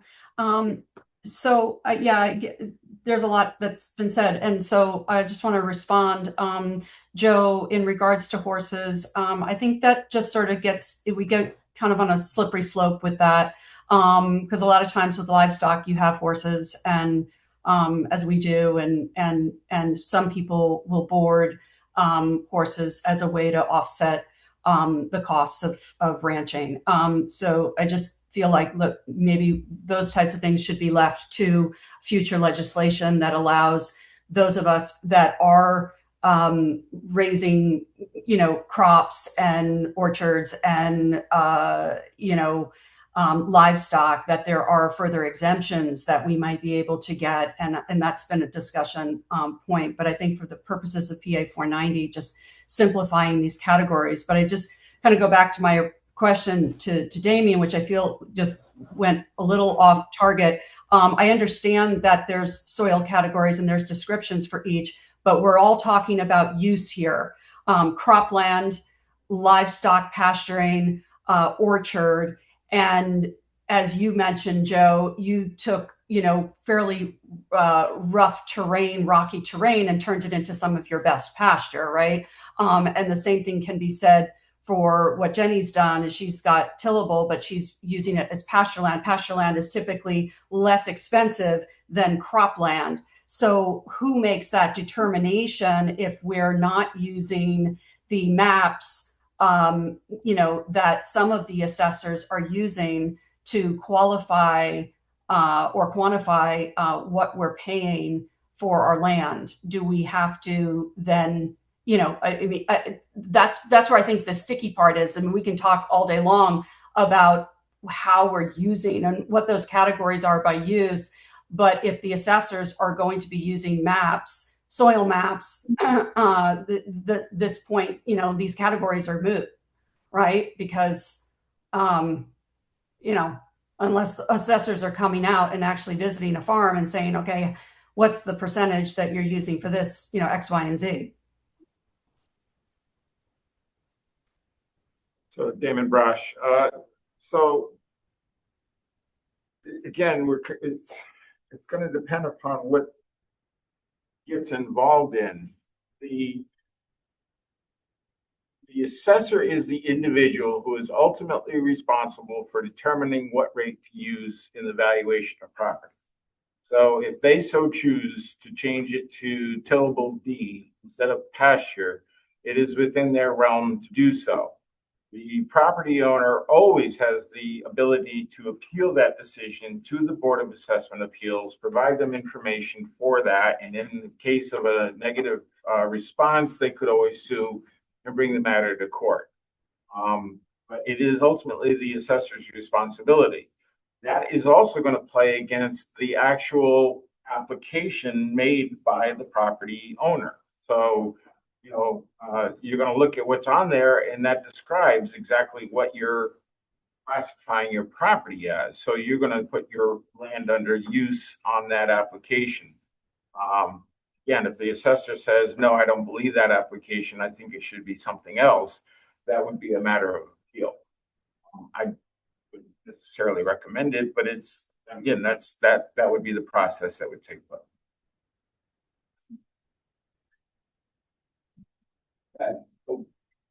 Discussion on the amendment. Can we make, do we have to vote on this, or could we make a motion to suggest some changes to the changes? Like, I'm not strongly against them. I just think some of the names, like I would like to see The best. I'd like to see the term productive come out of that category. And I'd like to see woodland and forest go together. And if that's amenable to Keith, then I'd like to just vote on one thing instead of voting on a bunch, but Right, no, we can have a friendly sort of amendment to take and adjust those things. I would suggest that you go over each one of the categories. In other words, we can all conclusively agree on orchard. Yep, so let's go through the list here. So we start with orchard. So orchard is the category, I think we already talked about what subdivides and comes under the definition of that. Productive, that is the term for things that are annual type crops. Right, but we don't necessarily agree. I'm sorry. yeah, well, I don't know. We may. I don't know. Is that what we want to go to? What's the I alternative? was thinking annual crops or row crop / vegetable, something like that. I'm open to either one. Or that just be definition. I'd be comfortable saying annual crops, to be honest, and then we can define it further. All right, so we'll put that as annual crops instead of productive. That's our friendly amendment here. Pasture, do we need something different than pasture? Maybe there's more discussion on this, but I'm really cautious about horse paddocks being included as pasture. Horse boarding paddocks being included, like the horses are. Assessor. Sorry to interrupt you, but I said that's up to the assessor to turn around and say. That's not. That's Well, but it qualifies for. Talk about it. Yeah. No. Okay. But in the reporting of this, people will be reporting on these categories. So if horse boarding paddocks, okay, where there's fences and very little grass and the horses are fed hay and they stay in the same paddock all year, if those are being reported on for value as pasture land, that's as a pasture land category, that gets really challenging. And I would just go back to the application for Public Act 490 and the requirement existing and modifying that. You got to go back and read. But it does qualify. I think horse boarding does. It's an agricultural operation. It does qualify. As long as it's commercial, it qualifies.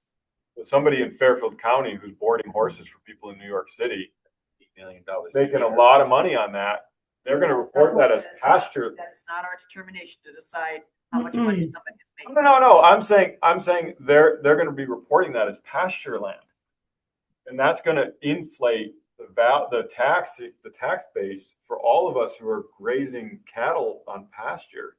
So that's why I think if we're going to have a pasture land category, it might be good to have a second category at the risk of having so many categories for horse boarding. I guess my question, I don't know. I guess my question to those that work in town hall, do you have issues? Or do you see that as an issue when in the current way that you assess horse properties, for lack of a different? I mean, I don't have it. Which, so you can, if you're familiar. with So, general concept again, in part, is preservation of land. So even if you're in Greenwich and you happen to have 20 acres that you board horses with, it's better to have that 20 acres of boarding land than develop. That's the consensus. So, yes, it may happen that that is gouge, if you will, or not taking advantage of a situation. That's part of why it's there. It's the concept is in exchange for not doing that, we'll use that Would overall. it currently fall under pasture? That area that they're grazing on could very well. Okay, the assessor again could look at it and say, no, that's beautiful flat land. That's technically tillable. It's just that you choose to use it differently. And again, that would proceed through an argument phase and discussions and appeals and so on and so forth. But yeah, and one way or another, I think they would end up classifying it for an agricultural use, which even at the highest rate is still a significant reduction to what vacant land in Greenwich would be. And I'm okay with that. I just think it should be a category. Yeah, but then do you Okay, but let's, as a kind of point of order, for making a friendly amendment, we've got to keep on making that friendly amendment. We can discuss and everything afterwards, because we're getting off track and we're getting Robert's Rules of Order completely out of order. Yeah, for my So friendly if we're gonna amendment. do a friendly I amendment, started, I think that's getting too much into the weeds for this right at the moment to then subdivide pasture land further. So I'd like to just leave it at pasture and then we can fall out from that. Can I just briefly, I'm sorry to interrupt, but I did like the idea of adding hay to the pasture area. A hayfield / pasture or something along those lines. You don't have to be that specific, but I thought that was a reasonable adaptation. My only comment on the hayland, it can be used for hayland, which is then typically lower value, but that also could be bottomland, beautiful stuff that could be put into a lot higher one, based on your climate or soil lands map. Use for soil. Right, and so, Let's keep to the list. so let's keep to let's just, hay is a subcategory of the definition of pasture. Maritime, then we've got the underwater that is shellfish, kelp, sea land. So sea land, is that what you said? That sounds good. So should we call it sea land for the purpose of our, okay, all right, so sea land. And then we have waterfront maritime land. And then we have non-productive, which I think we already all agree on. And the last one gets back into the forest piece. One, I said, I agree that the value should be the same, but the question of one falls within a farm unit, the other falls within a forest classification that is required to have a plan. And that they're both the same rate. Should we want to have a differential of knowing what that is on the records, saying this is how many acres of forested stuff that's within farms versus stuff that is out there in the big wide open wild that helps us manage the state farmlands and resources.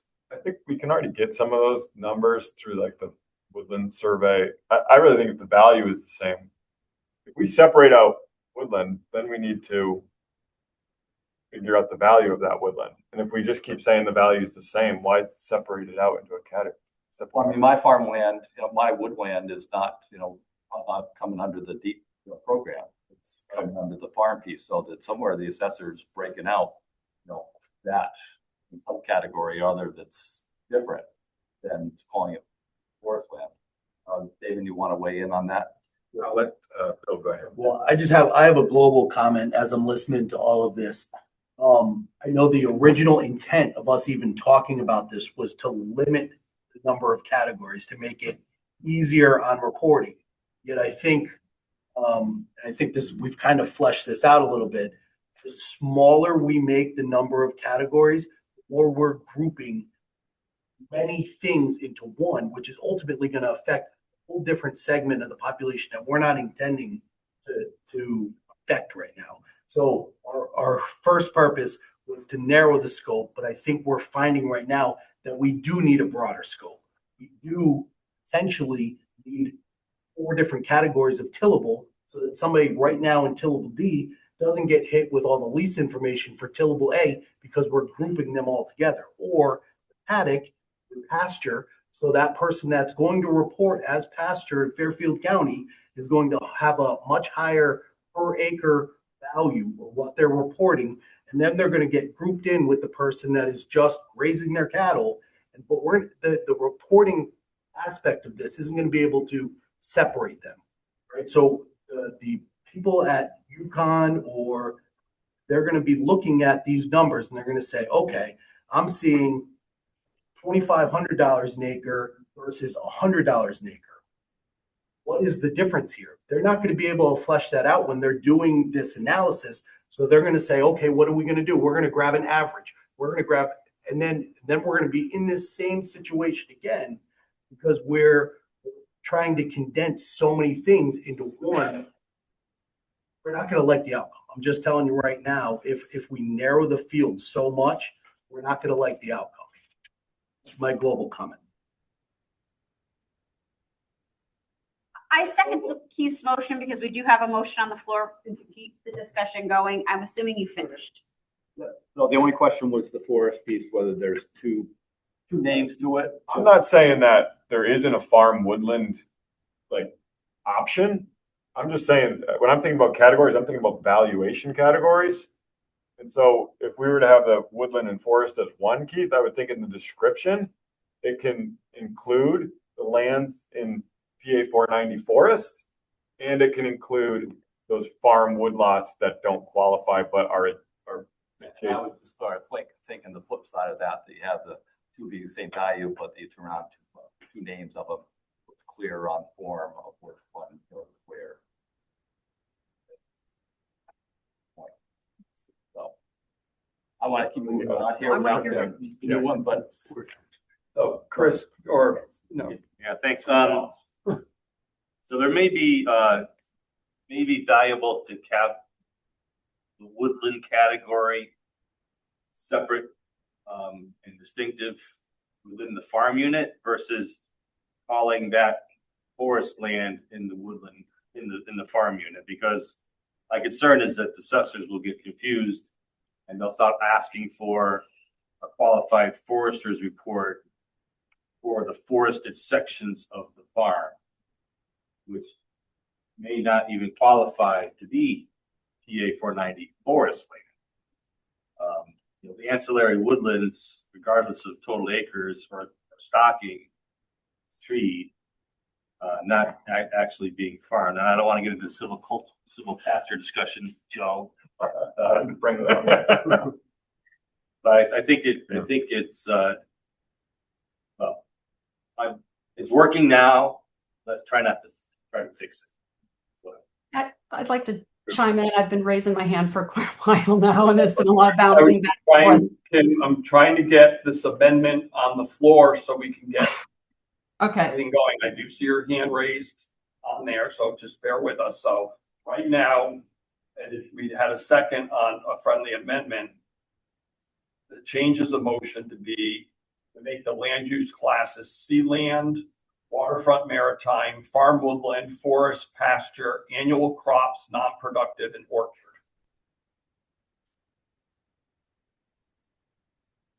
So that's where we've got. So Bonnie agrees with me as far as the maker of the amendment that we have friendly change to make what you just recapped. So that's what we had an amendment on the floor. Okay. Yeah, I would just like to also make a motion that we go back to hand raising because there's been a lot of bouncing back and forth, and it would be great to have a little bit more control on that. Sorry. Pardon? I'm so asking when you were asking for a vote by hand raise, or I'm sorry, or no. There's been a lot of bouncing back and forth of discussion, and I've just, if we can go back to hand raising before, so everyone has a chance to be part of the conversation.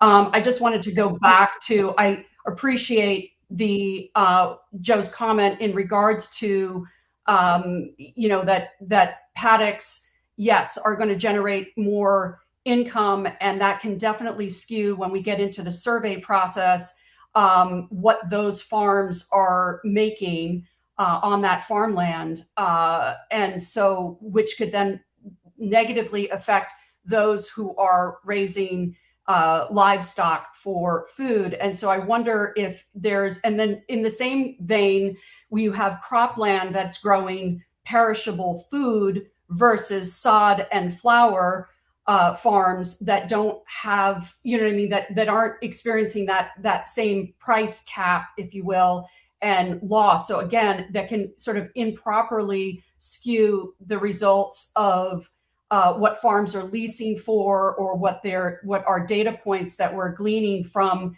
you know, cropland. Does cropland then include sod and flowers, which may have a much higher yield? And then, of course, that skews the value on what you're able to, what we're charging for those who are raising, say, strawberries and highly perishable crops annually. So, to Joe's point, is there a category that we can include that almost is that, and I don't know what that is or how to do that. I'm just sort of raising that discussion so that we're not so narrow that we end up disadvantaging those who have much higher input costs and much lower margins on their yield.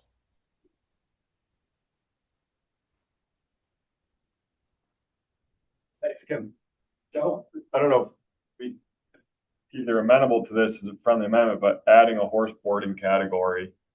And then I would think those sod farms and those flower farms, it's kind of, to me, in my mind, they fit within that annual crop category. Yeah, so. Bishop, I concur. I mean, sod is an annual crop, as are flowers, and we can't keep going subdividing here. And we're staring away from a true prime farmland, crappy farmland. Look at soils map, the way we're going right here. I'm good with the woodland thing being separate. I would love to see a horse boarding category, because that's just a whole different animal, if you I will. think just for the purpose of order, we've got a friendly amendment before us. Let's take a vote on it. Joe, you brought up horse paddocks. Let's have a motion to consider that and have a full conversation. I will call for the motion, call for a vote. Second. So, Hence discussion and. motion's been called to call for a vote on the amended motion, which will end discussion. So this is just to end the discussion and then call the question. So this would be the one first vote. 2/3 vote in order to end the discussion. That's one question. So by show of hands, to call the question, raise your hand in favor. 9, 10, 11.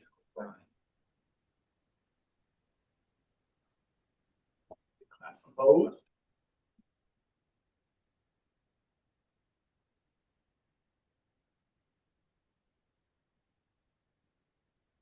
Get Nick for the last one. Yeah, Nick had his hand up. Not for this. Yes, it passes. Okay, so now we go to voting on main motion, which is to make land use classes sealand, waterfront maritime, farm woodland, forest, pasture, annual crops, non-productive, and orchard. Can I just clarify, did the pasture include hay ground? Yes. Okay. All those in favor?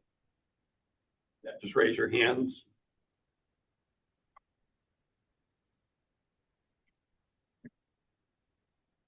I don't know if those online. Nick,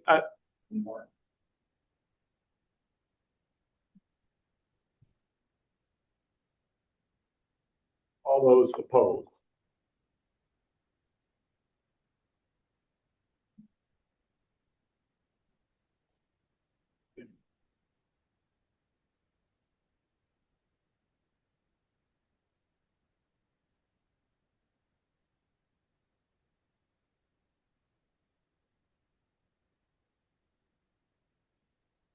That passes 9-5.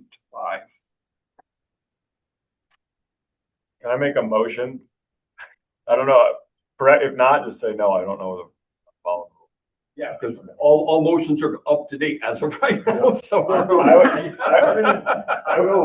I would make a motion that we add a category for commercial horse boarding, which is allowed in PA 490, commercial horse boarding, not pleasure horses. Pleasure horse keeping is not part of PA 490. It's not allowed. Commercial horse boarding is, according to my Google search just before. So I would make a motion that we include a category for commercial horse boarding, which includes the areas where horses are kept for that purpose. You have a second. Second.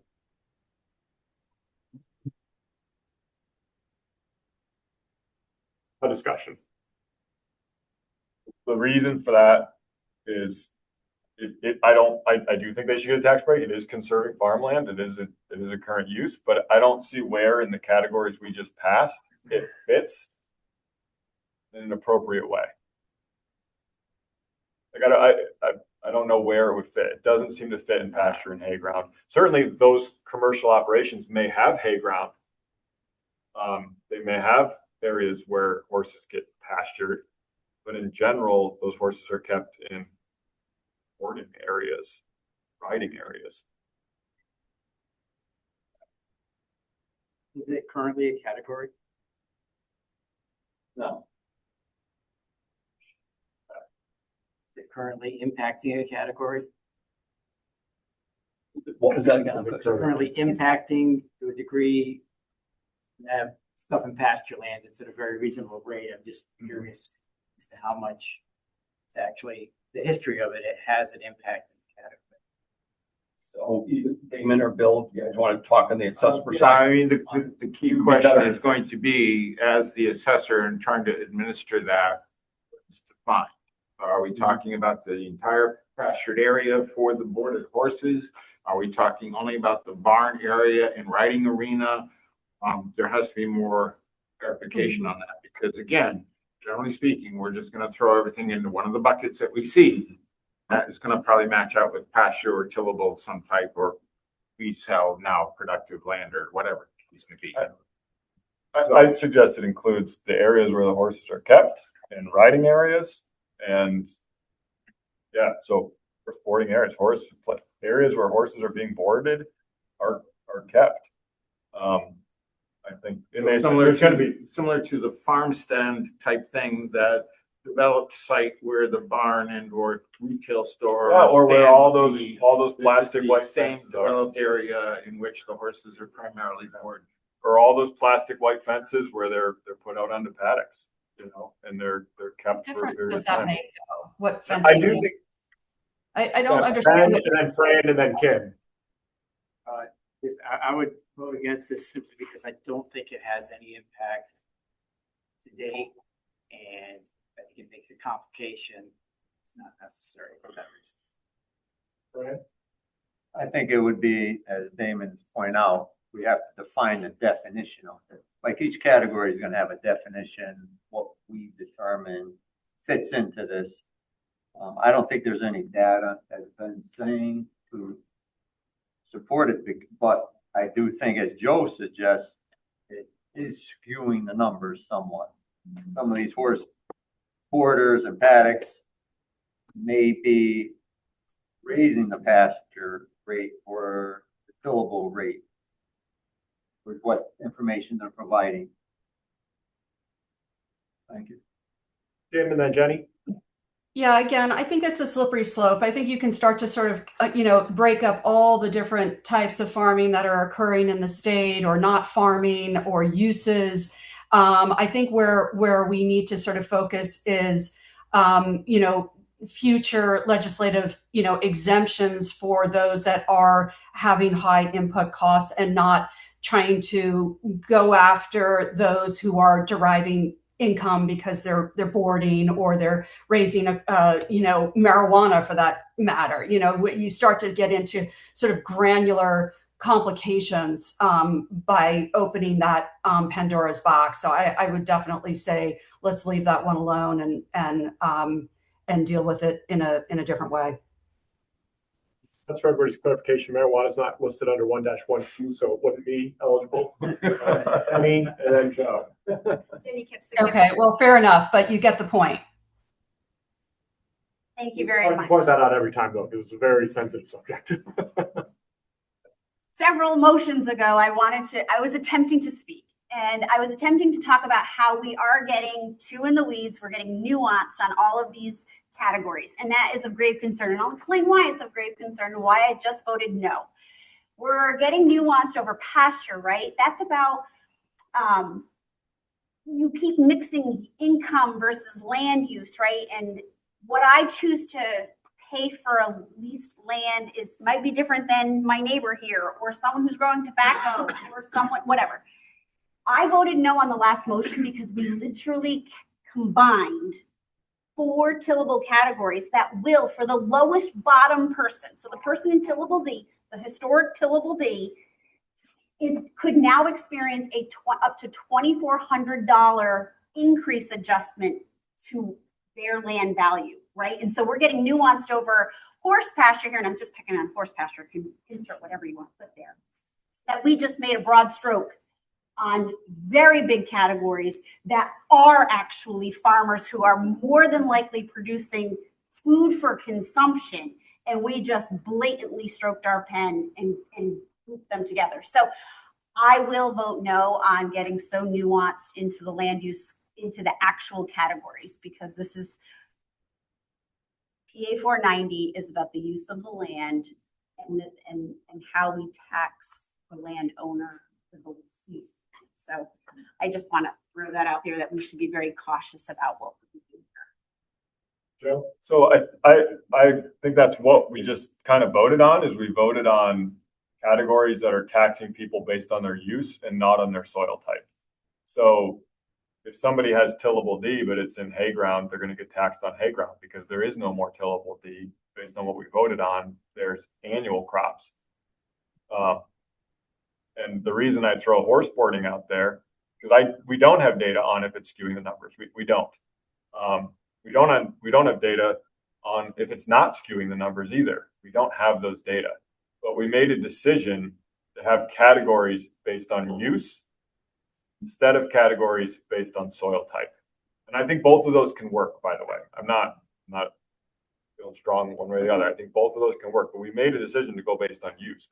And I think if we're going to go based on use, some of these uses that are very different than others, such as renting out your land for somebody to keep horses, is a very different use to me than it's as foreign of a use from pasture land, where I expect a lot of that will get categorized. It's as foreign as a use as growing corn on that ground in terms of the value and all the rest. And I expect we're probably going to fall somewhere in terms of reporting of values based on what we voted on last time, where we need to report values. And so if we're going to report these values, we do need to be, to Jenny's point, we need to be careful about these categories.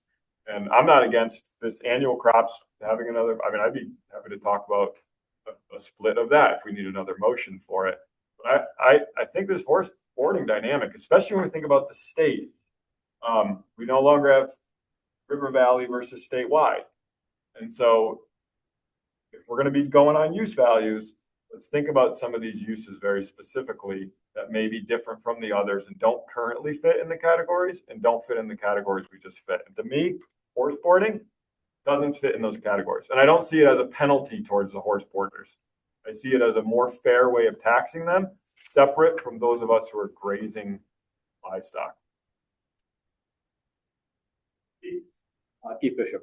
On the horse boarding, I'm against going another category. One difficulty I see is how do you evaluate this category? Pull that in. If you got the ones in Fairfield County versus the ones in the quiet corner of the state, it's a whole different what the rates are being used in this land. So having an assessor evaluating a small portion of the farm for just what is the income produced, and to get the valuation of what the rental rate, equivalent taxable rate on that portion of the farm is a very difficult subset. I think that's too much of a place to go down. The other part I just want to reflect back on what Jenny said here is that you look at the relative difference in the value between the top and the bottom of this throughout the swampland. Just talk about stuff that's productively, making money for people. Is that then going to be $1,000, $1,500 difference between the top and the bottom at the current, $3,000 valuation per acre versus, $1,000 per acre, and $2,000 per acre at the annual average 27 mill rates is $54 an acre. And is that then looking at productivity of what you're making off of that land in this day and age to then say that really is a minor consideration to be getting so nitpicky on here that we're then making more of these categories as opposed to keeping the categories where we're at and knowing that the valuations can be different. But on the other hand, the effect on farmers is that it's way off of the highest and best use, and we're keeping that land productive, and that's what we're about, to have it be relatively effective as relative to your total expenses, not to throw you out of agriculture. So I think we need to think about where these things fit in these different categories then, as we define them. Like, I could withdraw my motion. I'm not ready to do that yet. But if we were to say horse boarding doesn't become a category, I'm not taxing them. I'm not saying tax them based on their income. I'm saying tax them based on their current use. Just like we're taxing an orchard based on its use instead of taxing it on tillable. So where does that fall? Maybe I would be comfortable with horse boarding paddocks falling within a farmstead category. But then we still have this dynamic where some people who have a very different operation are going to be reporting those values, somehow reporting those values of what they're renting that land for. And then those values are going to get averaged in somehow. So to Jenny's point, we have these categories where something that maybe has a lot more value doesn't quite fit in the category, but it gets reported in that category. We run into problems with fair taxation based on current use. So I really think we want to be thoughtful about it. It's not penalizing somebody for farming at a higher value. It's taxing them based on the value of that current use. Some of those uses are so different. So I'm okay not having a horse boarding category, but I'm not okay with horse paddocks being taxed as and reported as pasture land. Except unless people are actually grazing those horses. So here's one way to think about it. Any of us who are grazing livestock, when we're grazing livestock, we are growing grass. Livestock are consuming that grass. We're growing it. They're consuming it. We're cutting hay. We're growing hay. We're cutting the hay. We're growing hay. We're cutting the hay. When I fence in animals and I leave them there for people to ride or whatever, this could be pet cows. I don't care. And they're just being fed hay and nothing is growing. That's a very different game. And the reason that works with horses is because people pay a lot of money to graze horses on those grounds. So we need to think about where does that fit in the category and how do we fairly tax those types of farm enterprises that we currently have. It's a very different farm enterprise. What I like about the taxing based on current use is it can incentivize more environmentally friendly and more productive farm practices by having it taxed be based on the actual current use. I guess, Joe, I certainly appreciate where you're coming from this, but I've been on a whole lot of farms around the state that are not horse farms that are large enclosures for cattle. And boy, there's round bale feeders out there and everything. So I'm not saying don't feed them. No, let me finish. So once you start to say that there's not grass growing cattle eating or livestock eating, you're then saying that's going to be a different use for how that livestock is kept. And I just think we need to be, again, I agree with Kim, slippery slope on when you're defining when grass grows and animals eat versus how are you then going to say to that dairy farmer, I'm sorry, you've got 4 acres out there that you've got round bale feeders, 3 acres out there that you've got round bale feeders on. We now have to classify that differently. That's not what I'm saying. What I'm saying is for property, for commercial horse boarding operations, that farming operation, I'll put that even in quotes, that farming operation is making its money by somebody else paying that person to take care of their animals. I'm not talking about feeding your animals on pasture. I'm talking about an operation where somebody has a business, where somebody is saying, I have a valuable animal, I am paying you to keep it on your property. I do not think that should be the same category if that's the sole part of the business. I mean, it's a little different than like the dairy farmer who has somebody's 4-H kid's cow as part of their herd. You know, that's like whatever. That's negligible. But the person whose business is boarding animals for somebody else, which is typically in permanent paddocks. Permanent paddocks doesn't have to be part of this definition at all. It's the business of commercially being paid to keep somebody else's animals on land. Why should that be taxed? What I expect it will generally fall into as pasture land. Why should all of us who are actually raising cattle be in the same tax category as those operations? Tim and then Bonnie. Yeah, I just think we're just going in circles on this issue. I think, and we're getting granular into somebody's business operation, and we're not doing that on any other business operation. So I just think that we're chasing our tail on this one. People raise horses for many different things, breeding, yes, lessons, and people are growing various crops, whether that's for ornamental or for food. I know of someone we get our hay from who was raising heifers for the dairy industry, and they were in a pretty tight area. They were certainly not in a rotational pasture, method. So do we kind of apply the same thing in that category where he's being paid to, essentially care for someone else's cows?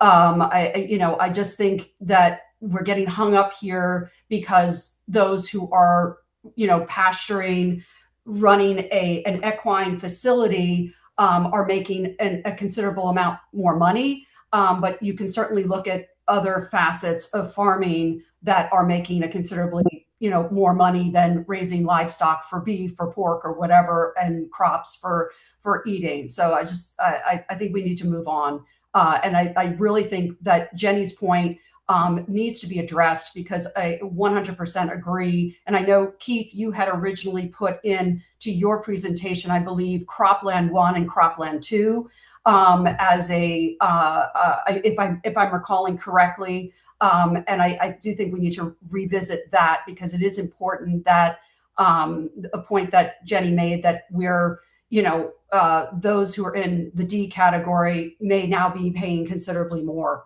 And by erasing all 4 tillable categories. And again, I'll align myself with Kim's comments. I think that, again, once we start coming back to separating out types of livestock, so we can either say horses are livestock or they're not. And you can say they're not. I'm going to say they are. I'm not saying that. Okay, so if you're not saying that, and you're concerned that people who have horses may be making more money off that land, then we need to classify it differently in terms of horses walking around area versus cows walking around an area. I just don't see the need we have to carve out horses as being a different use of land. Joe Rich, I want to be very specific about the motion. I'm talking about commercial horse boarding operations. I'm not talking about horses on property as an animal. I'm talking about businesses, farm businesses, where people are paying that farm. The farm's business is run by being paid to take care of somebody else's horses. That is a current use. That is allowed in PA 490 only if it's a commercial horse boarding operation. So where does that farm, where does that land that's being used for that operation fall in the current categories we have? That's my question then, is if we can't go through with this motion, where does that then fall as we define the current categories? Where is that most fair to the other farms that are in those categories? Keith Bishop, I would throw that back at Damien and his counterparts. That they're gonna turn around, and be looking at your 490 application, and how that stuff is broken out, and what the stuff looks like and how it is. And if they feel it is really high income producing stuff that's separate, then they'll put it on, and you go through the process of arguing it if he's bumping it up compared to. But it shouldn't be based, so Joe, the assessor shouldn't be basing it based on a farmer's income. The assessor shouldn't, and then the assessors are gonna be making those decisions, but then you're gonna have the valuation process with the surveys being separate from those decisions. But I mean, the assessor is basing a value per acre based upon the use that is shown on the map and the zoning. So that if you got a building that is on a piece of property that's accessory use, there is a different value for that accessory acre than the prime building land that is also different than 490. And I'm almost ready to make a motion to vote this, vote this up and stop discussion. But just to add to that, this is just going too far for our purposes here, this 490 group, in my opinion. We're getting way too far into the weeds. We need to keep it where we are at. Where does it fit? My question still stands. Where does it fit? Where does the land that a commercial horse boarding operation is occurring, what category does that fit? I don't have the answer to that because I never reported that or looked at the data versus somebody that's in the. On the categories we just. Okay, hold on, let's, Thank you. back and forth, please. Ben, Call the question. second. Second. You. Okay, question has been called. We'll end discussion. Show our hands. All those in favor of calling the question, raise your hand. End the discussion.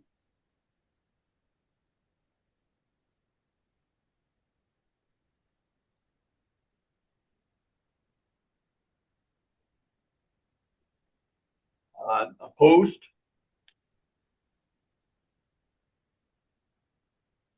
Okay, 13-1, so that we will move on now to vote on, excuse me, the main motion, which is to add a category for commercial horse boarding. So all those in favor of the motion to add a category for commercial horse boarding, raise your hand.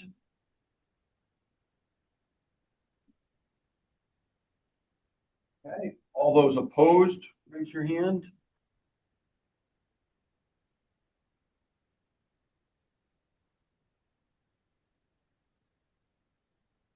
That motion fails then 11-3.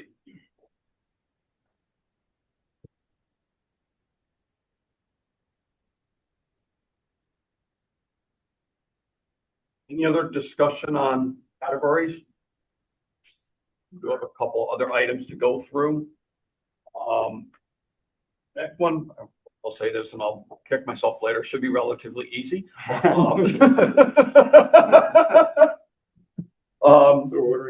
Yeah, it was, one of the other recommendations was to reduce land classifications by removing the river valley and only having statewide values. That was the other recommendation on the land piece here. So that way we would only have statewide values done and not have separate for River Valley was the other recommendation.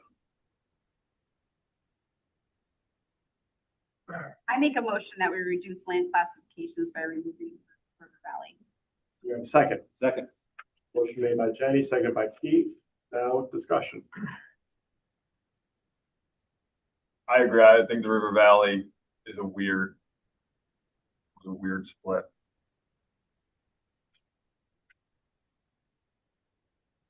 Other conversation.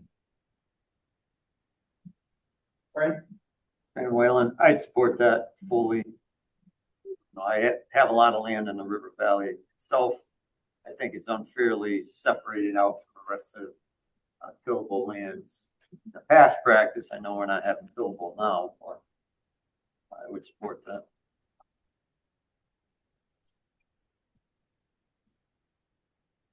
Comments? All those in favor of removing the River Valley, signify or raise your hands.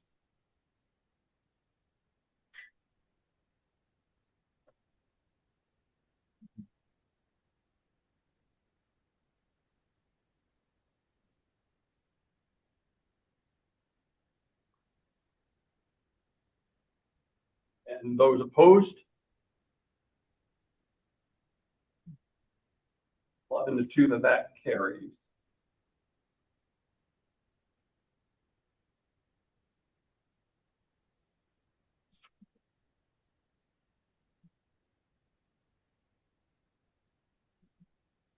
Okay. One other tabled item, which I did put a report in your packets on at the end, is the deep PA 490 annual municipal report to the state forester. One of the items that we tabled was creating statewide contact database through local assessors reporting to the state. One of the things was discussed about the last meeting, and thank to David. They sent me a sample one here. Here happens to be one from Avon, which is their annual report, which also provides us with their brand list information of those acreage and farm acres and everything in there for this reporting. That shows the total number of acres, the number of parcels, as well as the listing of the parcels with contact information and everything in here. And I know they've offered to kind of continue to work on that if we need to look at expanding that reporting, which all assessors, have to provide. So, some of that I look at being like, we're collecting the data already. We've just got to now get it to the right hands for this, because we already have the data. Not sure, if there's other action that needs to be done on it, because it is a statutory report. It's required. Data's coming in. We've just got to now make sure, currently it's going to deep forestry. Why? We don't know. In that case, that could be a potential, change that it comes to either OPM or NOAG, as it's reporting rather than it going to forestry. So that way we have the database information, but obviously state agency, we can get it shared and everything else that way. So that's kind of just a little recap of some of the discussion that we had. We did table it because we wanted to get some other information here, which wanted to provide to everyone here to see if there was any other actions anyone thought we needed to take on that item. Bishop, that's one question, just looking through the data here. You've got some parcels that are under 25 acres that don't seem to be in the same ownership on this particular report. Just how that is handled by individual town. Make it just a rhetorical question. They don't need an answer for our purposes. And then the other aspect question was on the reporting side of this. One of you indicated that there was not 100% compliance by the town. And is that something that what's the general concern, or how is that addressed by your stick or lack thereof? Yeah. Well, we currently don't have any administrative assistants right now. We have vacancy, so we're running behind on pestering. I use the term pestering assessors to get the reports in. We typically will get 80 to 90% compliance across the state as far as the percentage of assessors reporting, which we feel is pretty good or good enough. That's pretty consistent over time too. So the minority of assessors that we just have trouble. And data is collected. We don't utilize individual parcel data. We summarize the PA 490 categories. We post them on our website. Usually around October is when we give up on pestering assessors. We do not have any statutory authority to penalize, otherwise, force assessors to comply. To point out that's the law. I'll make a comment on the parcel size. There are several that are, on paper, taxable parcel can be less than 25 acres of minimum forest land. If it is adjacent to or even across the road from a larger parcel of forest. So you see 2-3 acres here and there on this list. That's very, very possible that it's like adjacent. It's a separate taxable piece, same owner, just continues. And then also The forestry is a little bit more nuanced. You can actually have 10 acres. You can combine 10-acre parcels to meet the 25-acre threshold, and they could be anywhere in the state. So in other words, you could have 10 acres in Norwich, 10 acres in Norfolk, and then 10 acres in Colchester, and have one PA 490 classification for each of those. Right, thanks for reminding me of that part. Yeah, it's very complicated. I don't know why. I just want to say, we don't have a motion on the table now to consider this. Not sure, something that we need to consider, but, Right. but And I apologize that I'm asking you to restate something. I Sure. just want to make sure I understand it fully. Because it is already a legislative action that assessors submit this report to Dean. There's no need for this group to make another legislative action because it is already coming into a state agency. You are then, and I'm asking, this is my clarification question, you are then able to exchange information because you're all part of it? Thank you for that. I the appreciate only it. legislative change would be that if we wanted to assure percent, thing is put a penalty on other assessment reports have a penalty if they fail to file. Well, and everything else, it's, that most of them get filing and, we don't always, no one wants to sit there and administer penalties, but that would be the thing. Or do we need to change who it's going to? Those would be the legislative changes, but currently, there is a system already in process. It's just making sure that data gets to the right individuals. Then I will state publicly that I don't think that this group needs to take action on this particular item. There's already a mechanism in place to work between agents. Don, and then John Emanuel. I've said this previously. I think this is one of the major issues that stifled the whole survey process. And I had submitted an outline for a contact list, but I'm comfortable with in place today. My concern is that I'd like to see an added column that states last updated for dates, because the survey could go out to an outdated contact.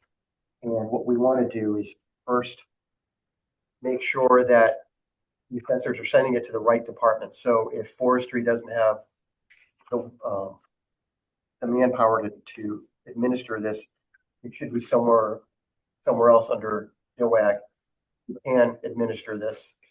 And secondly, there's got to be some sort of communication to the assessors that they all need to comply. And I know we want to get away from adding things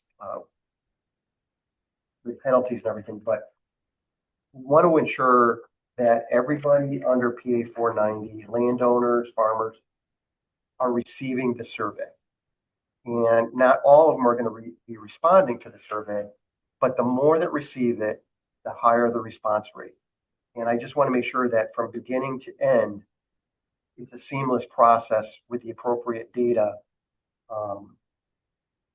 so that collectively, when we see the rates, we're comfortable that enough people have responded. I think when you asked about last update, these reports are done by their grand list. So that provides some, and a lot of time, unless there's a deed change, the property address doesn't get updated or anything, or if, a reference comes in that they have had a mailing address change, or, property address owner's going to change. It's all done by the deeds, on the grand list. So that's why it's hard to say, last updated, that's going to be, the deed document from when, the property was there. It's not. But if we go back to But the that's last, also used for the tax bills and everything else. So if we go back to the last process, there were certainly gaps with people not responding to the survey or not having received it. And that's what we need to close on. right. Well, that will help with the annual reporting, getting to that point as well, too, from all these property owners. But it all ties together. Yes. David Beers, State Forestry. In response, I think the towns are very motivated to maintain the records that they send us regarding contact information, because that that also is the same records they're using for their property tax collection. So if they don't have, if they're not giving us the right information, they're also not collecting property taxes. So I'm pretty confident that the contact information is correct. It's just a matter of getting all the towns to actually report. Just, for the forestry's not opposed to handing this task to OPM, and if it may be Sorry, I OPM. didn't hear that. No. Maybe the threat from OPM is bigger than the threat from forestry. It'd be more intimidating, and maybe that would increase compliance. Thank you, Damon Brush. I just trying to clarify, perhaps I didn't catch it all, but are we talking about the assessors sending a listing of accounts that have 490, or are we talking about the assessors submitting the survey information on the farmer? We're just talking about a mailing list, or what are we at this point? So this is two different things. So we have the one where we want to come up with the annual reporting. So that will be the separate thing. But yes, we would want that submitted to OPM or DOAC, whoever, as well. This is just the annual report that you already do now and submit. We're saying we already have this to create the database, to thus then make sure that all these people also file and everything else. So some of it may be if there's an annual reporting on it, everything we can cross-reference. They make their annual reports, to this report here, for creating that database, making sure. Now, if we're sticking with, 5-year surveys, obviously we need the database more. We have the annual surveys, we're getting it annually, but we can also track it's not filing, and then obviously they should come off PA 490 because they didn't file their annual report. Obviously, that's a legislative change. So meantime, one's going to help the other. Okay. I'm just trying to think procedurally how that would all work out, because assuming then we send Deep a list of forest accounts, farm accounts, Deep then sends a survey to the farm owner? No. The assessor sends the report into the farmers and then reports that to Deep along with the forester's report. We haven't. I'm too far in the minutia. Correct. Right now, we're just looking at, the database available. Where's the database available? Use it. That's bottom line. As Jenny said, we don't really have to do anything here. We have it there. We just got to make sure we have the right agencies have the access to it. Everything for this piece of it. Any other discussion on that?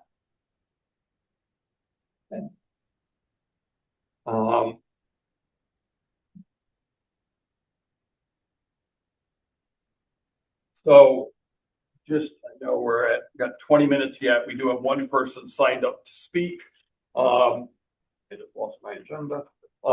Need to look at direction that this group wants to go through. We've kind of gone through all the recommendations. Granted, knowing that, maintaining current practice, we've adopted some things here as recommendations that will help that process. Looking at that annual report, looking at the categories, the land categories we just did, reducing the land classifications by removing the river valley, having access to the statewide database, on here. So we've done some of these things here to help, with that process, on here, although there's, any more of that could be further discussion that we want to do.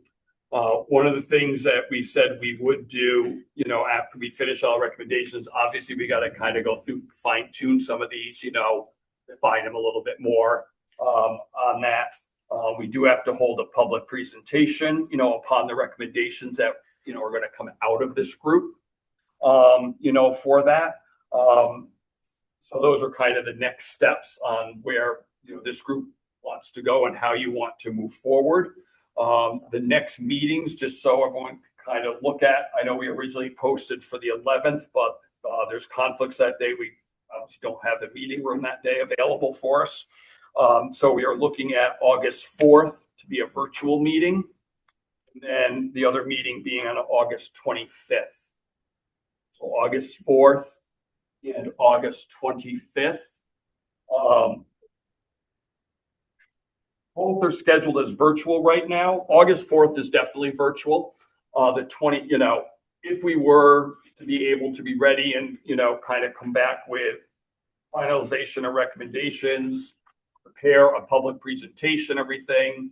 Original thought was the August 25th to use that as public presentation, but obviously this is up to this group for obviously wanting to make sure, where we're at with things, that we have things together and all that stuff. Obviously, whether 25th becomes a regular meeting and we look, as we go farther out in there, obviously waiting till, end of summer, before kind of doing anything public, which would be a virtual, just presentation and everything that way. Obviously, that's kind of just some timeline considerations, but obviously up to this group of how you want to move things forward. Just a clarification on the agenda, you have next meeting August 11th. Yeah, I stated that at the beginning, saying there's a conflict with August 11th. We don't have a meeting So place. it's August 4th. And so it's going to be August 4th, August 25th.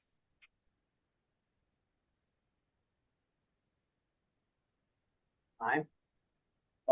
Both right now, I'm fine with starting at 9 o'clock, the virtual, if that's fine with everybody. I know I sent out They sent a link, says 9:30. a link, just for a hold. I might have been set for 9:30, but, I don't. So I sent it and I put it out for 9:30 to 11:30, which are our normal time, but we could, if you want to do 9 to whatever event we can do, what works. Jenny? I appreciate the scope and sequence. I still come back to, I would love an opportunity, and I'm putting this out to the group. We have not talked about the data we want to collect, how we, specifically the questions we want to ask, who we want to ask them of. So is this an appropriate time to say, perhaps there needs to be some sort of like little mini subgroup that pulls together a draft? I want to make sure that everybody's time when they come together is useful, right? And so I feel like, unfortunately, functioning under Robert's rules, and I respect them and I understand why we do that, it makes it really difficult to kind of like have conversation and dialogue, hash out, throw things out, and not have a draft. So I'm just wondering if this would be a great time to kind of like have a little, I don't want to use the word subcommittee, but maybe that's what it is, a little subcommittee that just pulls together a draft of what the next survey/form looks like, so that we have something to work with when we come together next time, especially since it's going to be. Damon Brush, I would want to consult with Farm Credit because they are the ones that came up with cap rates and final valuations based on the survey data. So I would want to ask them what is key points of data that they want to use or review in that process. Would think off the top of my head that would include crop type, soil type, income per acre, things of that nature, expenses. Obviously, there's a tremendous amount of expense operated with, but all of these things would be key points that could be used. I would want to consult with the persons who are setting those values to figure out what key data that we need. So on that end of it, what I understand, an RFP was put out by Department of Ag, OPM, to then tell them what to do. So where's the catch-22 situation? What they did, and they made assumptions on recommendations on cap rates and things else but you guys could have pushed back against it. Obviously, we pushed back against a whole bunch of things. The other part of it is just what's the workload on farmers to break out things here, especially if you're going to get down in income reporting on particular pieces or types of land. You take my horse paddock, example before. Well, what's the income off of, that, it relates directly to what else is going on. And then how do you put a value on individual pieces of land or types of land? And I go back to say, we're really fortunate. We're talking about some pretty damn low rates of tax per acre on this stuff. So how far into the weeds we want to get to fight for $25 difference in taxes at the relative rate that what we are right here now? Recognize that most farmers are pretty damn resourceful at getting stuff done and getting income out, and the smaller they are, then generally they're higher rates per the individual unit of crop that they're doing by going to farmers market for specialized things. versus the big guys and Billy Collins down the street and stuff, and down here that they're gonna push around by, our Target and the Walmarts and the big, big Ys and so forth for their pricing, competing almost globally. So that's my reflection on some of that question piece. But short end of it is, I think a smaller group would be helpful, come up with something so we've got something to work on. I would recommend starting with the survey that we currently use.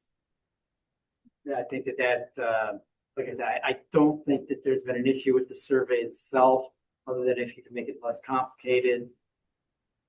Big piece being having in compliance with completion. More questions?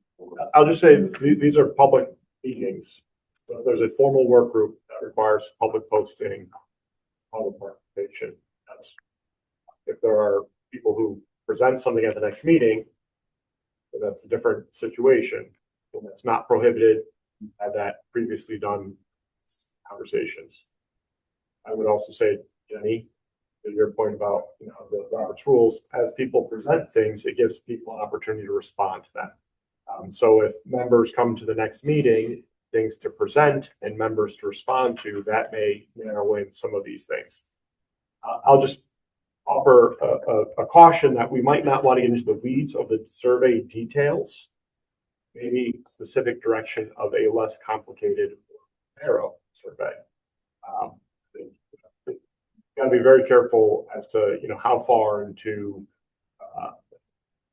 working program that we have versus general goal of what this group would like to recommend.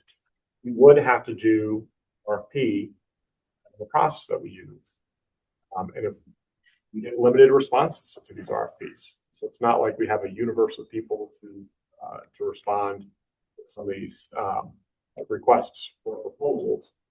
And if you make it very narrow, you may stare a very small pool that we have of applicants available. You can apply. I don't know what happens if you have any applicants or any proposals to respond to.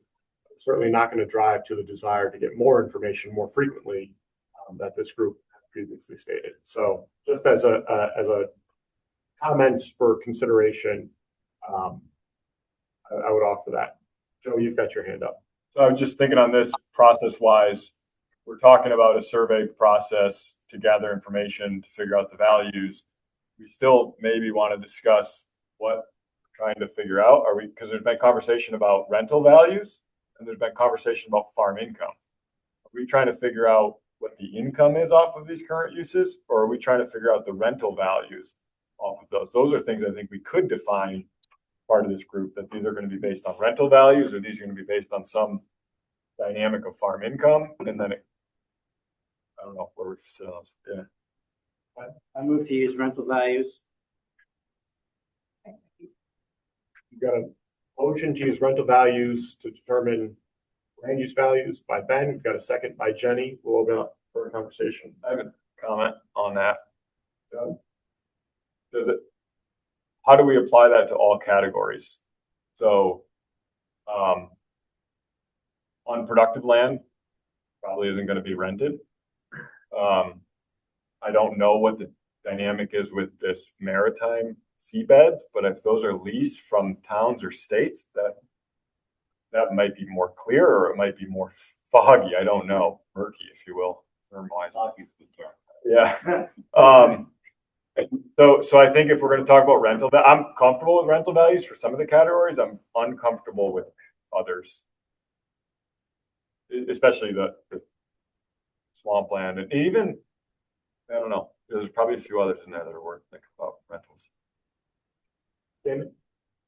Thank you. Ultimately, again, if we bounce back to the topic of use, you're gauging what the income is that the farmer is making based on that use. So whatever the crop is, or whatever the case, we talk seabeds, it's kelp, it's shellfish. We talk fields, it's, tobacco, it's nursery product. There's all those things that are associated with that. And again, in some way or another, farmer's only going to pay rent for land based on what the market is going to dictate that he can generate in the form of income. I think there's a direct tie between those two aspects, that I know that I'm going to derive X amount of income. Part of my expenses in doing so is going to be the rental of land. It's going to be the cost of labor. It's going to be machinery, seed, supplies, things of that nature. You're always considering the total income from the farm in some way or another in determining what they're willing to pay in form of a rental on the land. It's a process to find out what is a fair, reasonable rate for the rental, because I think the issue is that we had such limited data from actual rentals. There's so much bartering that's going on. There's exchange for no consideration whatsoever. If you want to rent it down all the way to just what property is being rented for, just eliminated 90% of your stuff. You talk about getting rid of anything that's 30 acres or more, you just chopped out a whole bunch of another category. So the goal is to get as much data as possible. You don't want to go through the process of eliminating those possible. You want to try to maximize that, and then you can make a more qualified, educated determination. I've got Ben, then Jenny, then Fran. So your assumption of that correlation between income, rental value is wrong in Litchfield County, because people rent land having nothing to do with what that value is. They rent land to keep it open. They have no concern as to whether I'm making $1 million on that or $2 or I'm losing money. It's just not a correlation between large landowners or landowners, these large estates, and the farmers that are farming them. So I would stand by my motion to strictly use rental values. If I may, that kind of supports my premise, is that if you're not getting a market value, if they're just going to rent it for whatever, how are you going to derive values from that? We had Jenny and then Fran. Sorry, coming to the last couple minutes here, so we want to make sure, then Keith. Make sure you're done.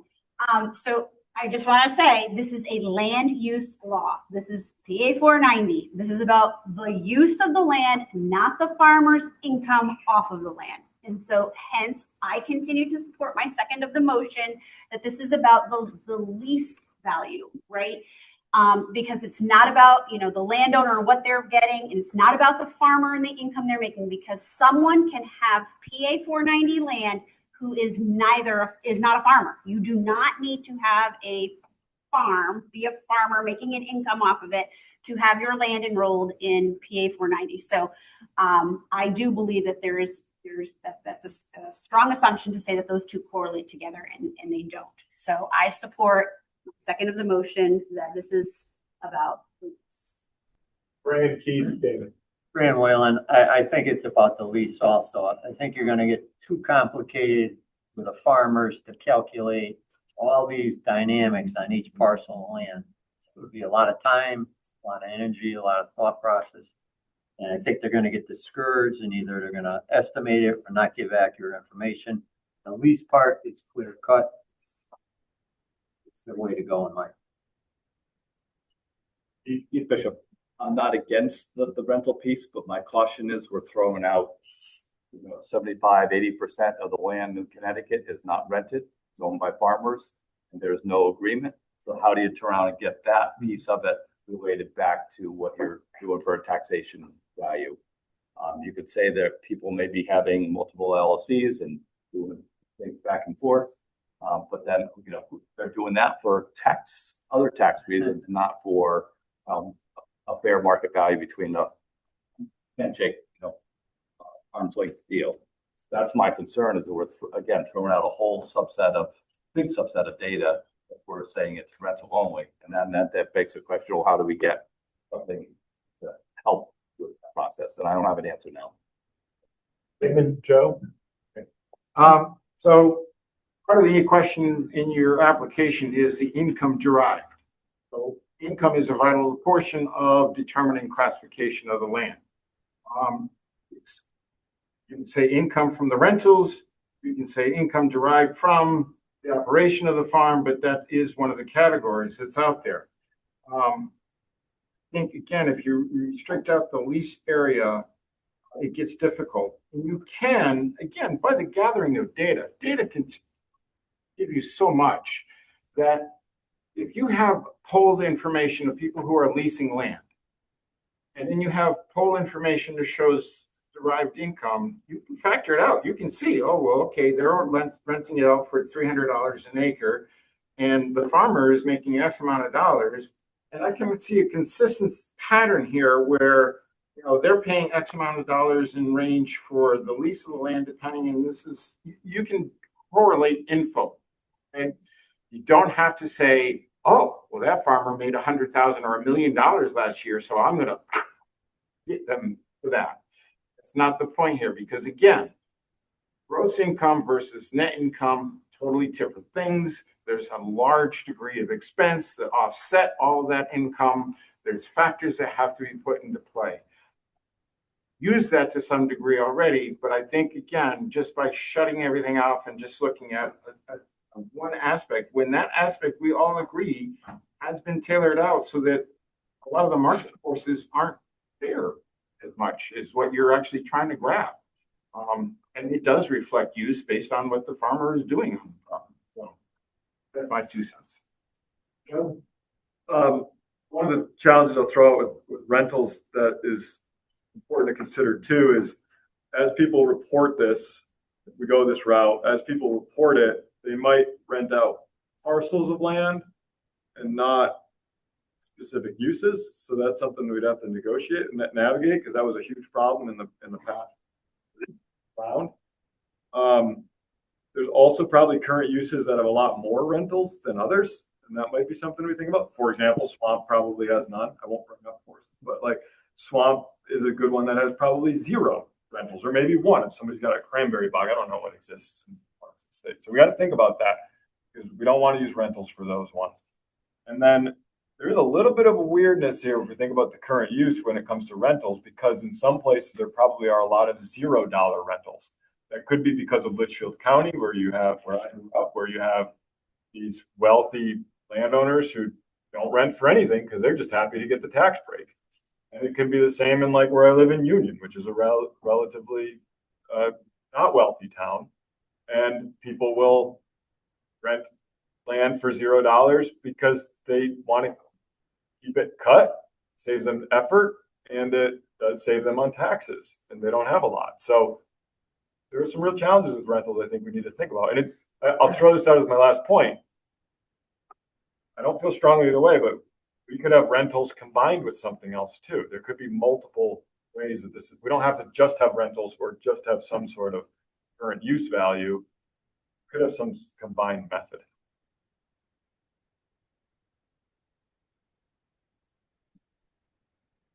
Any other discussion?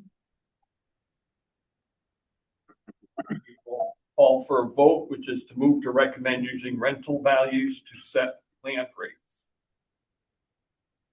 All those in favor, raise your hands.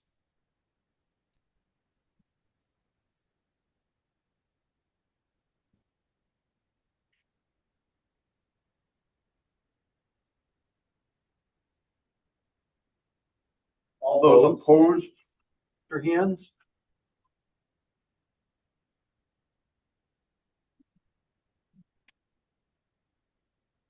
So it's 8 yeses, 4 noes, the motion carries. Can I make a motion that we do not use rental values? Or let me make it more clear. Can I make a motion that we set a flat rate for unproductive land? I just want to be mindful of the time. We're at the time. We'll start it another time. And we do have a member of the public who signed up and has been patiently waiting to participate. We want to respect their time. I would draw my motion. Thank you, Joe. But I think that is something that certainly be discussed at a future time. Okay, so I want to thank you all. So we did not receive any comments via email. We do have one member of the public, David, that had requested to speak. So David, if you want to unmute yourself, you have 3 minutes. Martin, thank you for opening up the floor for me. I'm actually, for those of you who are not familiar with me, my family had been in farming since 1725 on 4 different farms, and so we have a great vested interest in all that evolves in these meetings. But I really, it's just a lot to digest here, and I also serve on the Agricultural Commission, so this is we here in Colchester, Connecticut, have been involved in agriculture on that basis since the founding of the Ag Commission. But I don't really have commentary for today, but I certainly will reserve an opportunity in the future when I can digest all of this information that you guys are patiently sifting through.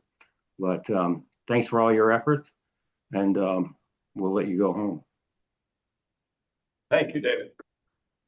Okay.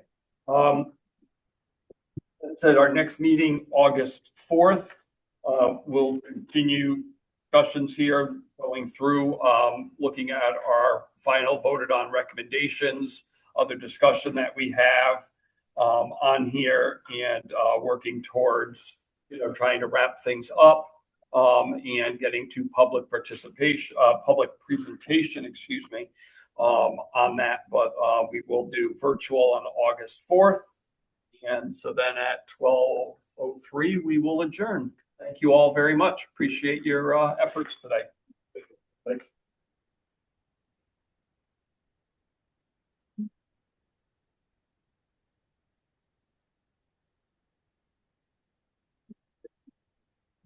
Say hi to Bonnie.